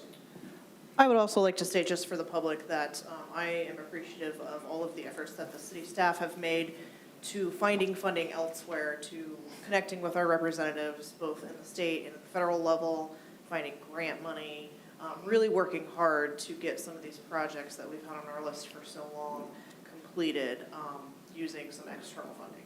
Secondly to that, some of these expenses are expensive because the staff are doing a great job of playing catch up to some technologies and some other systems that we had not had implemented in the city. And now that we have new staff with new capabilities and we're moving ourselves into the future, you sort of have to spend a little bit of money to play catch up. So I appreciate all of these efforts that are being made. I appreciate all of the explanations that are given to council when we have decisions to make as to why this is what's best for the city, and that you you've explored all of your other options. So I really appreciate the legwork that staff is doing to make sure that not only is our budget balanced, but we're spending money in areas that we really should be focused on. Thank you for that. Thank you. Good. Additional comments or questions? No, actually, it seems like everyone's got one. So let's just go right down the dais. I'll move to Del Orco and then to Gearbaugh.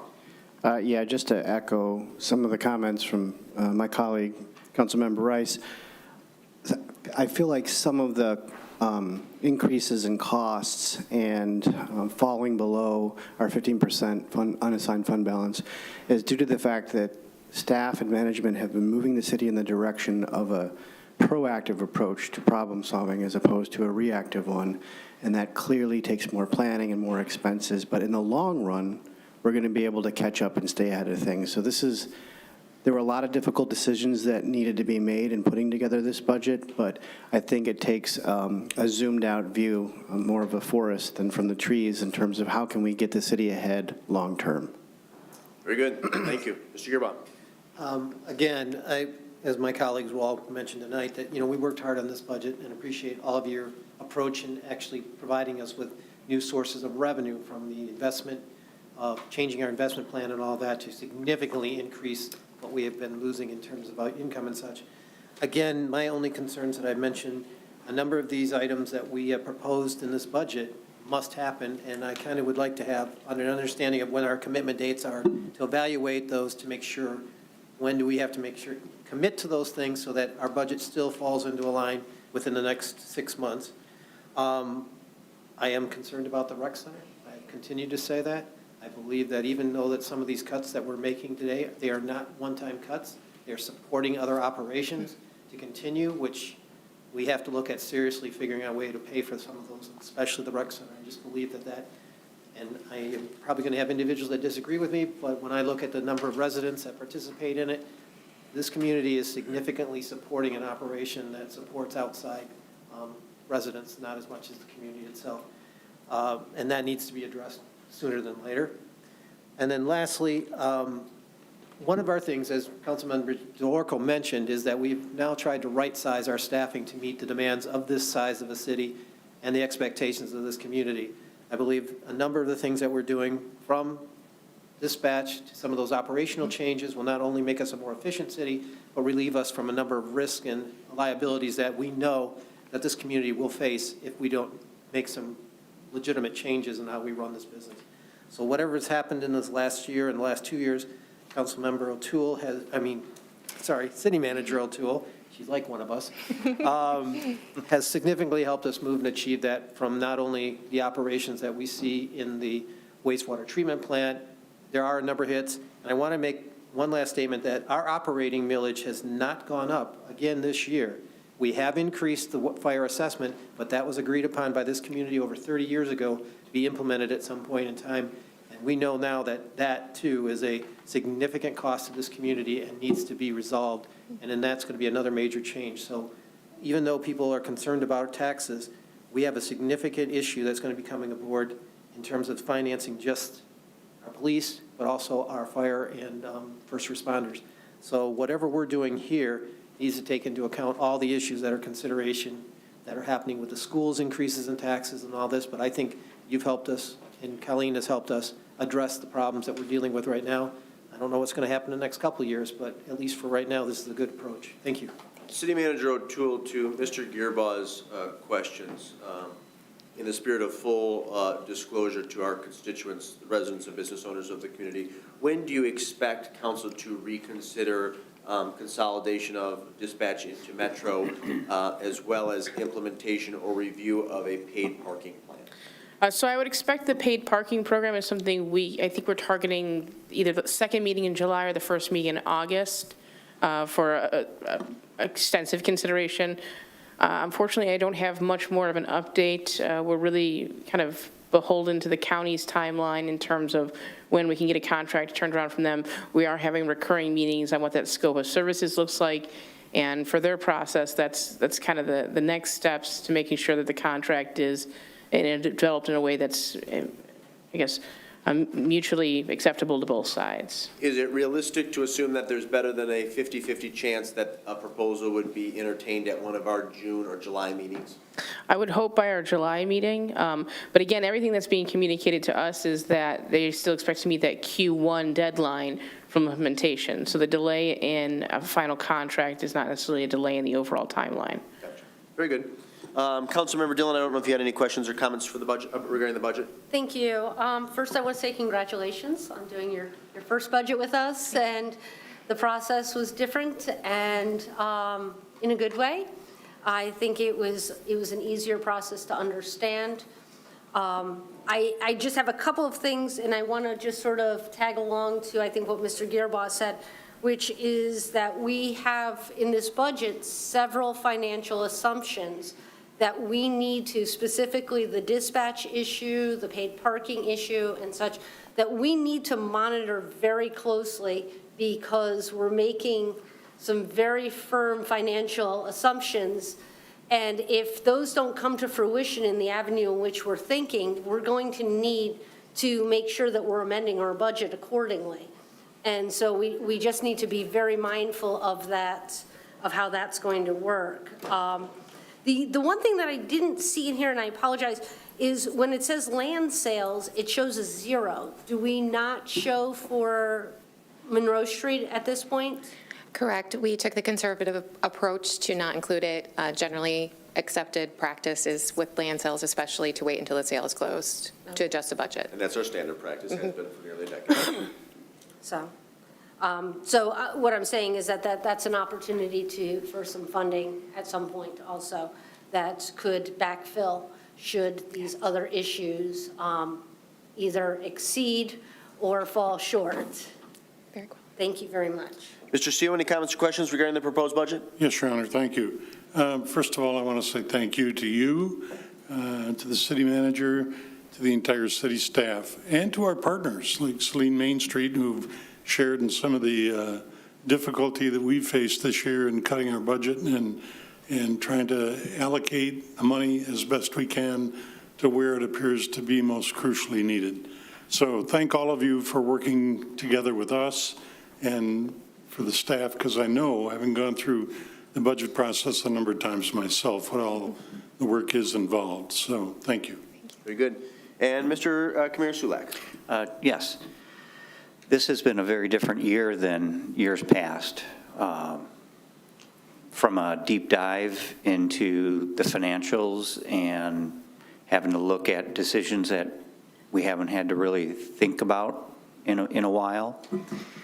The number of projects of digging out of that were sorely needed, all of our infrastructure, our wastewater treatment plant, and then all the new staff, including yourself. The way that it has come together was truly a team effort and very excellent collaboration. And it was a smoother process and understanding for myself, and I believe for my colleagues as well, than in the past. So some of the not so good news was easier to understand. And that means a lot, because we had to make a lot of very difficult decisions. But I think we are looking long-term and making good decisions. And kudos to you and to staff and everybody working so well together. I think we're very lucky in that regards. Thank you. Thank you. Any additional discussion or debate on the motion? Treasurer Cole, thank you very much. Appreciate your time this evening. Thank you. There's a motion on the floor moved by Gearboss, seconded by Councilmember Seo to acknowledge and to approve. All those in favor signify by saying aye. Aye. Opposed, say nay. Ayes have it, the motion carries unanimously. We move on to new business item 1, 23-126, HVAC preventative maintenance and repair contract with Alltech Mechanical Service Company. This is a motion to approve or not to approve the HVAC preventative maintenance contract with Alltech Mechanical Service Company for a 1-year contract effective until May 14th, 2024, with renewal options at a total yearly cost of $21,300 for preventative maintenance services. Move to acknowledge. Yep, we can do that. Moved first by Del Orco to acknowledge and seconded by Gearbaugh. Director Scruggs, would you like to begin?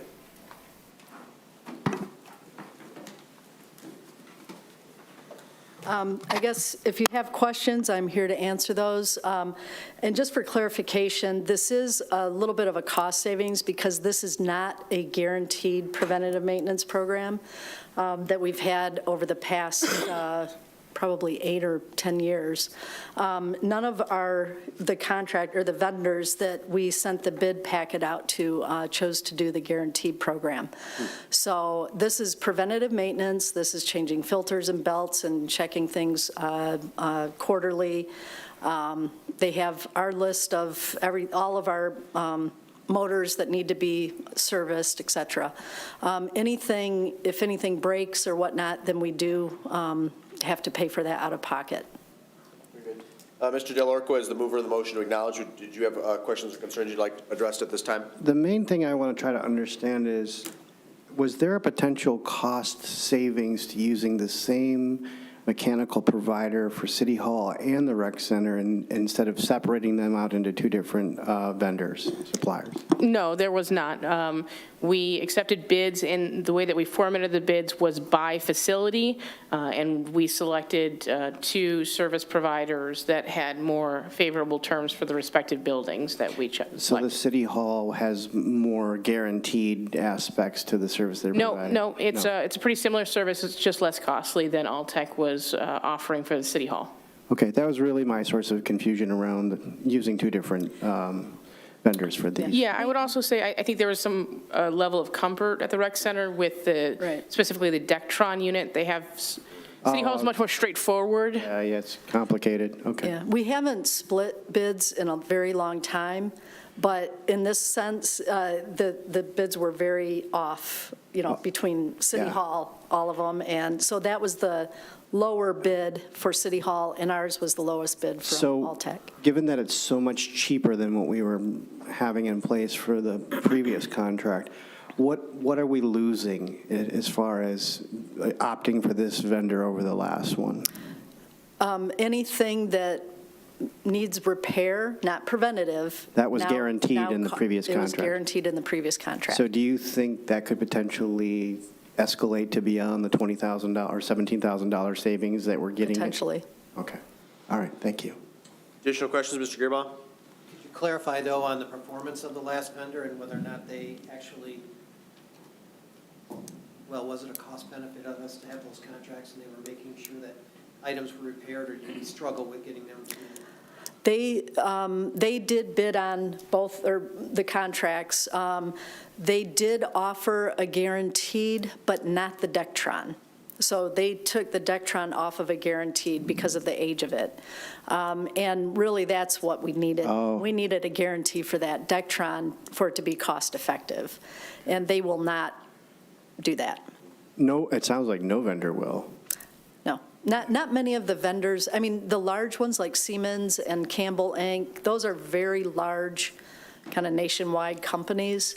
A lot of these local vendors don't offer that type of a guaranteed program. But even the larger ones do struggle at times, Absolutely. inclined to question us on whether or not they will replace it, so it's just kind of insurance. They may or may not pay. And so They're going to lose their well, shirt. They think they're going to lose their shirt. We should maybe do it, we're taking maybe a different approach on how we risk with this, and I think Ms. O'Toole had explained it to me from that perspective. I'm sorry. I'm clearly spending too much time with you guys. Well, at least Mr. Herring did it tonight, I'm not going. Mr. Green. Thank you, that's it. Additional questions? Councilmember Dillon? Thank you. So do you have staff that verifies that the preventive maintenance is done to your standards and such, so that we know that that everything is being done? And then will they make the recommendations of what they feel needs service outside of the contract? Is that how that works, or? So my building maintenance guy, Brian Sproul, works very closely with any vendor that comes into the facility. And so is there to document that the preventative maintenance is taken care of. We get their service reports. And then he's the one that anytime anything is not working right, if he cannot, take care of it or repair it, then he needs to call someone to fix it. If it's a large fix, we go through the bidding process, the procurement procedure that the city has. So anything, under 1,000, I'm able to authorize, 3,000 to 5,000, we get written verbal quotes, et cetera. And then anything over that, we have to bid out.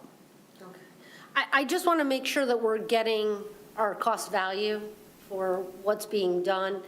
It's sort of, I look at it as if you buy the extended warranty of something and then you don't actually utilize it. No. So we are utilizing this Absolutely. service. Yeah. The preventative maintenance on all of those pieces of equipment is vital. We have to do that.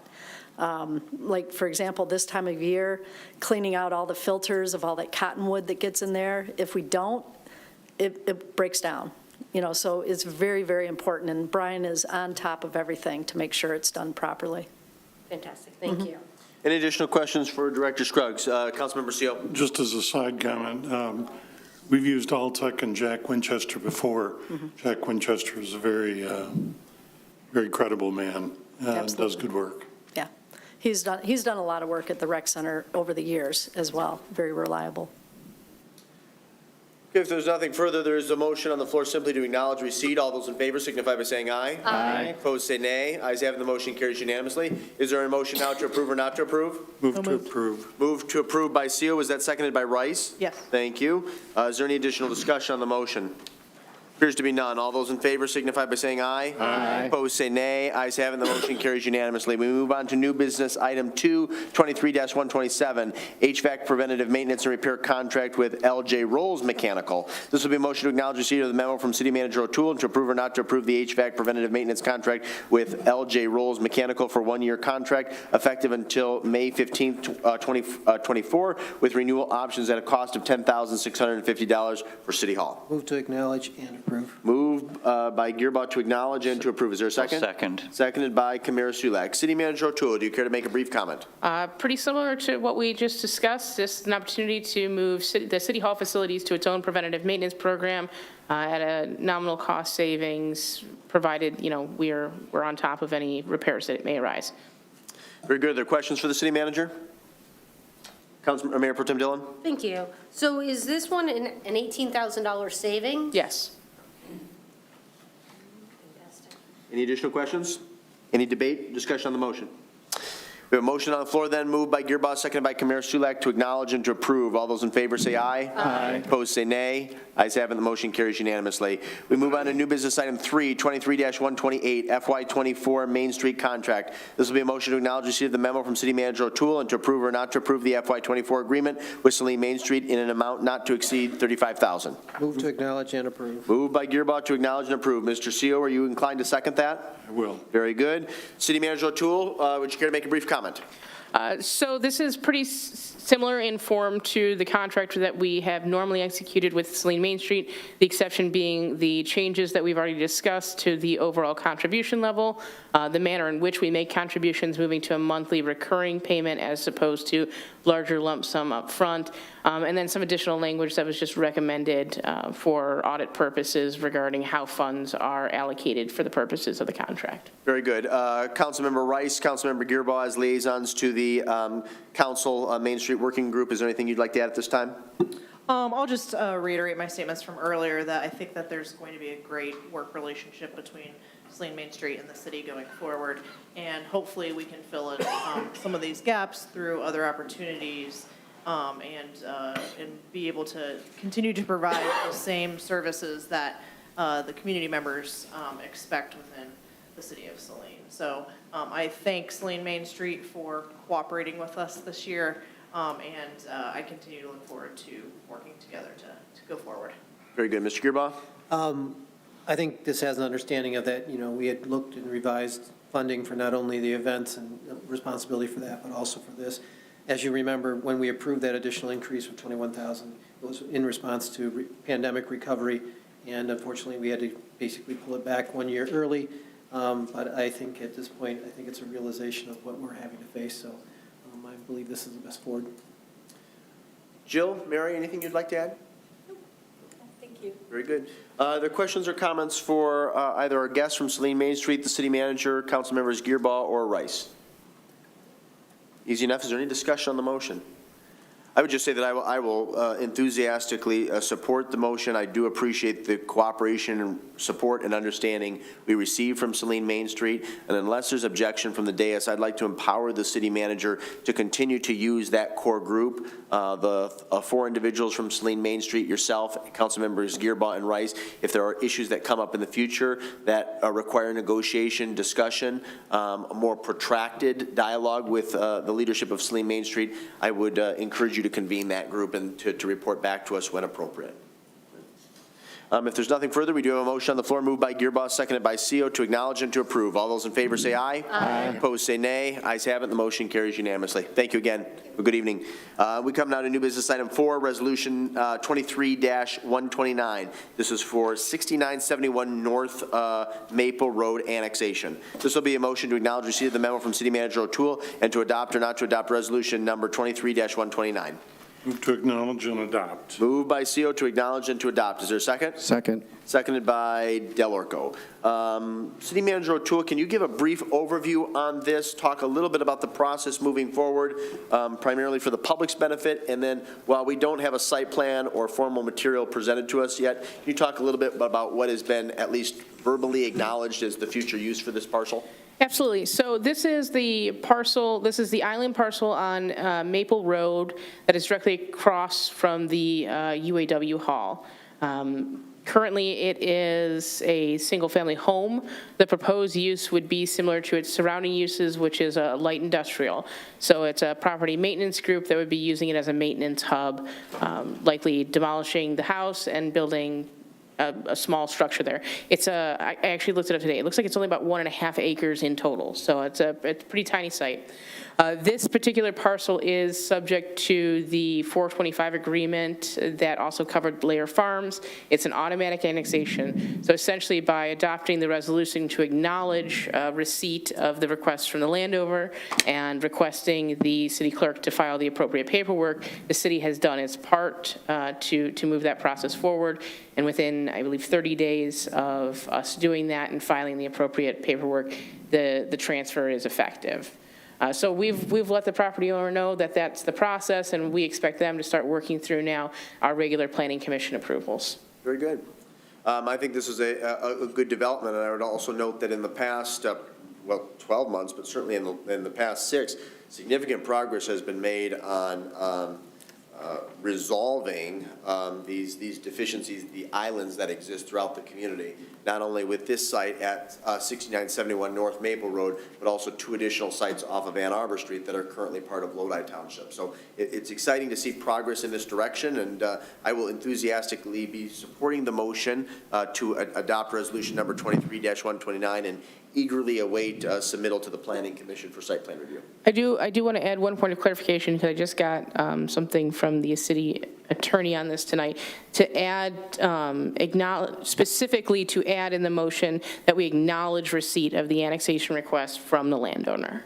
So it would be a motion then to acknowledge receipt of the memo from City Manager O'Toole and the deed holder and the request for annexation from the deed holder of 6971 North Maple Road. Yes.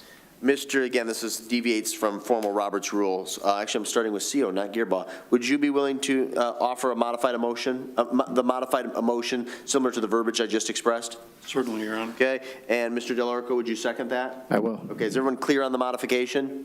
Okay, very good. Are there questions for the city manager? Mr. Gearbaugh? And this we're going to bring in as a light industrial zoning? And Yeah, I believe Ben was thinking I-2, because that's what's surrounding it. or whatever's around. Yeah. I didn't know. And then currently that does not have our services, right? Or does it? Well, no, it does not have a service line, but I mean, it is directly adjacent to our services, so really they just need to install their own service lines and pay the tap-in fees. Perfect. Okay, thank you. Additional questions? Mayor Pro Tem Dillon? Just a quick comment. I appreciate starting to bring these islands in. Residents don't understand that we don't control certain properties, and so we can't say things when there are trash on them or other things that happen. And this was one of those properties where they were clearing out the home, and there was quite a bit of items at the roadside, and there was a lot of confusion as to why the city was not dealing with it. So it's good to see these moving forward. Excellent.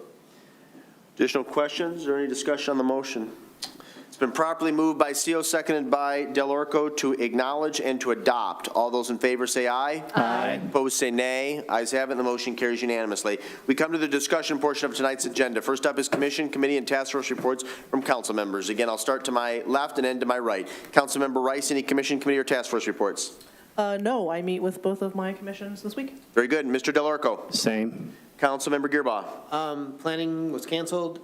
The Charter Commission, or the Charter Review Commission met today, It's a working group. working group, whatever, met today, and we've started discussing what little minor amendments we could potentially do, and looking forward for the next, every other week, I believe we're going to be meeting, so that we'll have something to report back as we agreed upon in November. Very good. Mayor Pro Tem Dillon, any commission, committee, or task force reports? Just a couple of upcoming things. The fire board will be changing its normal meeting date, and so this meeting will now be held, currently it's scheduled for Wednesday, May 31st. The Zoning Board of Appeals does have a matter coming before it, and it will be meeting on Thursday, June 1st at 7 p.m. here in council chambers. And the other thing that I wanted to mention is that the committee to make recommendations regarding committees continues to meet. We do have an active survey available to all current committee members. We encourage the staff and the council liaisons to really make sure that we get responses to that. There are going to be some other things coming out of that committee with some rules regarding standardizing, bylaws, presentations, budgets, and talking about budgets, one of the things that we are looking at is that the budgets for committees that are currently in the new budget are basically going to be placeholders until committees provide their budgets that clearly show their vision for projects and expenses before any fees or, before any monies will be dispersed to those groups. Very good. Just one correction. The fire chief, I believe, sent an email earlier today. A fire board meeting for May the 31st is likely going to be canceled and rescheduled to, I believe, June the 12th. So you should have received an email regarding that probably about 2 or 3 o'clock today. And that's predicated on the fact that Lori Champion, our risk mitigation consultant, can't attend the meeting on June 12th to present. Mr. CO, any commission, committee, or task force reports? Yes, Your Honor, thank you, too. This morning, we had our monthly meeting with the Saline area seniors. During the meeting, the director expressed her plans for the expansion of the space for the Saline area senior center that comes in conjunction with this passage of the operating millage for the schools. So they're in there trying to make sure that they get what they think they should have as a result of the passage of that millage. They also expressed the interest that the city does whatever they can to maintain the rec center. They say that they think that it provides a tremendous resource to the city, and they would hate to see it have to be sacrificed because of budgetary concerns. The second thing is there's a meeting next week on Wednesday at 7 p.m. of the Healthcare Task Force. It will be at the Brecken Room at the Saline Library because of the lack of space here in City Hall. Very good. And please recall that the chair of the Healthcare Improvement Task Force will actually be providing a mid-year update at our first meeting in June. Right. So we look forward to that. Any other commission, committee, or task force reports, Mr. Seal? No, Your Honor. No. Mr. Kamara Sulak? Yes, the DEI committee. Obviously, June is coming up quick, and it's Pride Month. The flag ceremony will be here at City Hall again. It will be on Saturday, June 3rd at 11:30. Y'all have gotten emails, I'm sure you're aware of that, and everybody's attendance and citizens. Hopefully, we look forward to a good attendance of that. The Saline District Library is having an event on June 19th at 6 o'clock to honor Juneteenth.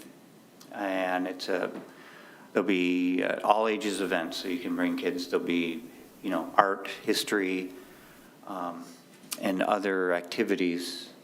So I think children would definitely benefit a little more from this.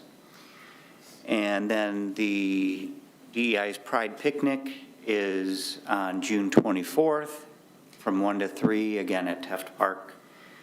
Everybody is invited. Please note that on your calendars, and it would be great to see everybody there. And What day of the week is the 24th, probably a Saturday. Yeah, that's. It is. Try to keep it on a Saturday, yeah. A lot going on in June. And Mr. Commander Sulak, just for the public's edification, the a Pride event here at City Hall is 11:30 Yes, on a Sunday. on a Saturday. Saturday, okay, excuse me. Yeah, Saturday the 3rd. Okay. Sorry if I wasn't clear. No, I think that just is I think that's different from years past, so I just wanted to note that for the public's benefit. I'm sorry to cut you off. Did you have additional committee or committee? Yes, the Saline Youth Council will be meeting tomorrow, and then the Arts and Culture Committee is working on taking down and revamping some of the frames where some of the art will go. So that is exciting and moving forward. So there'll be some new art around Saline soon. Very good. Thank you. Thank you. Reports and other announcements. Councilmember Rice. Nothing for me, thanks. Councilmember Del Arco. Nothing. Councilmember Gearbaugh. The Rentschler Farm Museum is open and our sheep are in place, so in the Saline Post, there was notification, we got a few more sheep than we had last year, so please come out and see them. And also, I just want to let council know, we received the bids back for painting the house, the big barn, the salvage barn, and the depot, and we're working on that, and the idea is that potentially it'll probably end up being about a 1/3 to a 2/3 donation from the Historical Society to help paint the facilities, and we're looking forward to getting that resolved, hopefully this summer. Very good. Mayor Pro Tem Dillon, any reports or announcements? No, thank you. Mr. Seal. Yes, Your Honor. This Friday evening at 6 p.m. at the American Legion, the Saline Lunenburg Group is having a German dinner. The cost is $20 per person, and anybody who intends to attend should make a reservation with Mr. Jim Roth by calling him at home, hopefully not later than tomorrow. Very good. Councilmember Kamara Sulek, any reports or announcements? Nothing further. Easy enough. Well, if there's nothing further from council, this is the second public comment period. Under the Open Meetings Act, any citizen may come forward at this time, make comment or question to City Council. This public comment period will be limited to 3 minutes per person. Anyone who would like to speak is requested but not required to state his or her name and address for the record.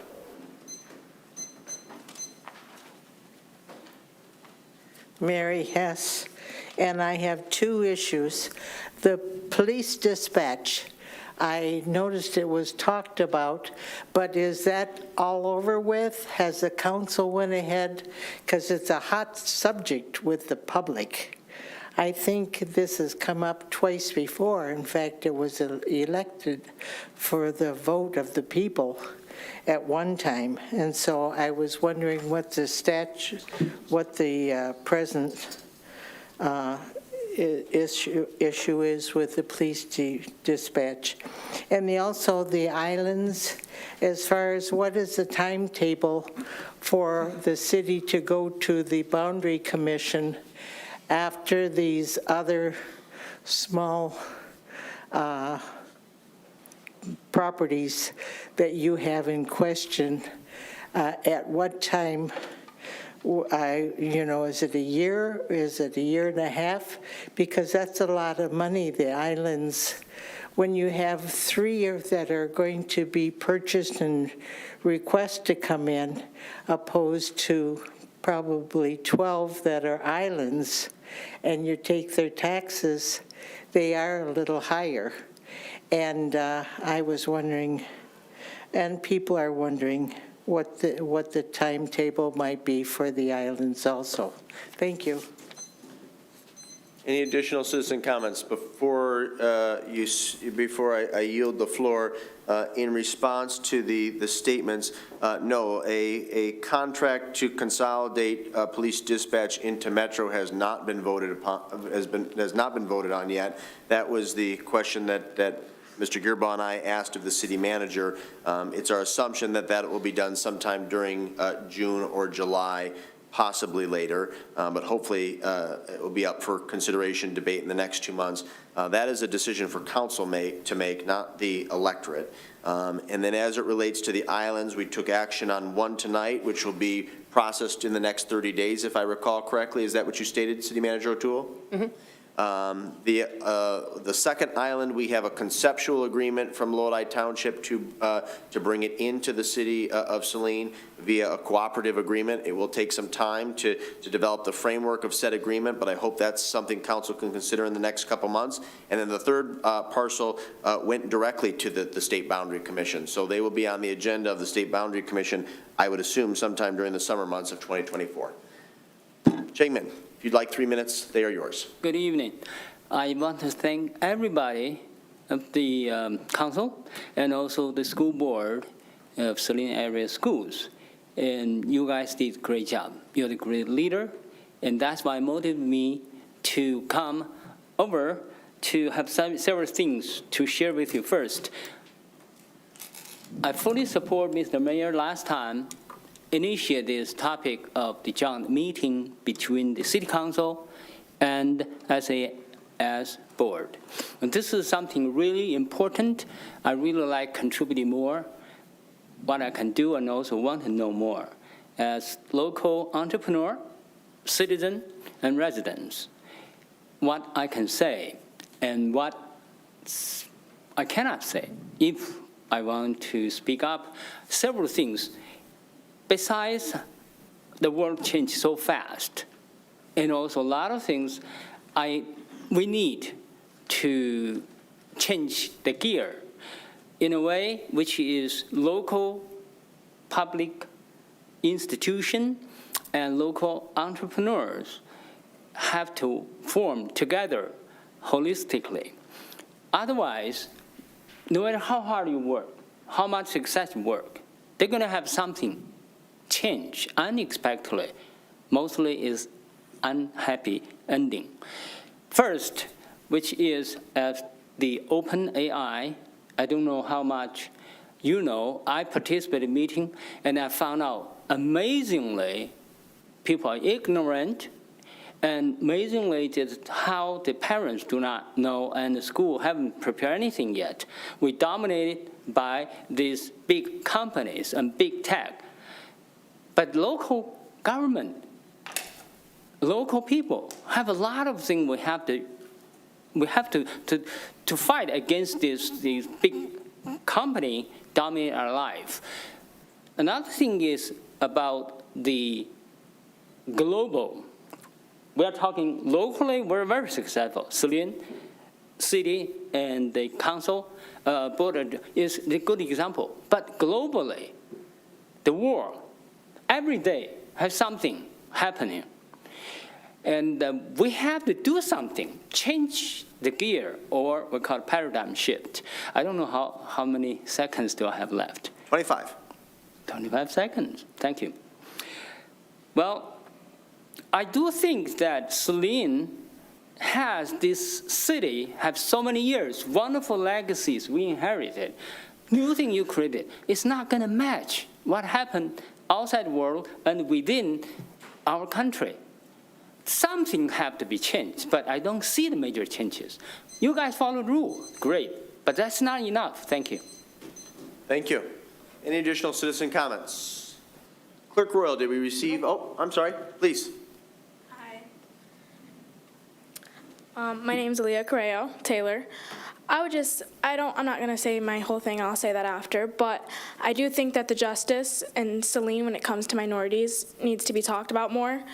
I don't think there's enough justice for minorities. I've been suspended recently for a false accusation towards racism. I was called a monkey in November of 2022, and I was suspended without proof of anything recently because the girl has been putting out accusations of false things.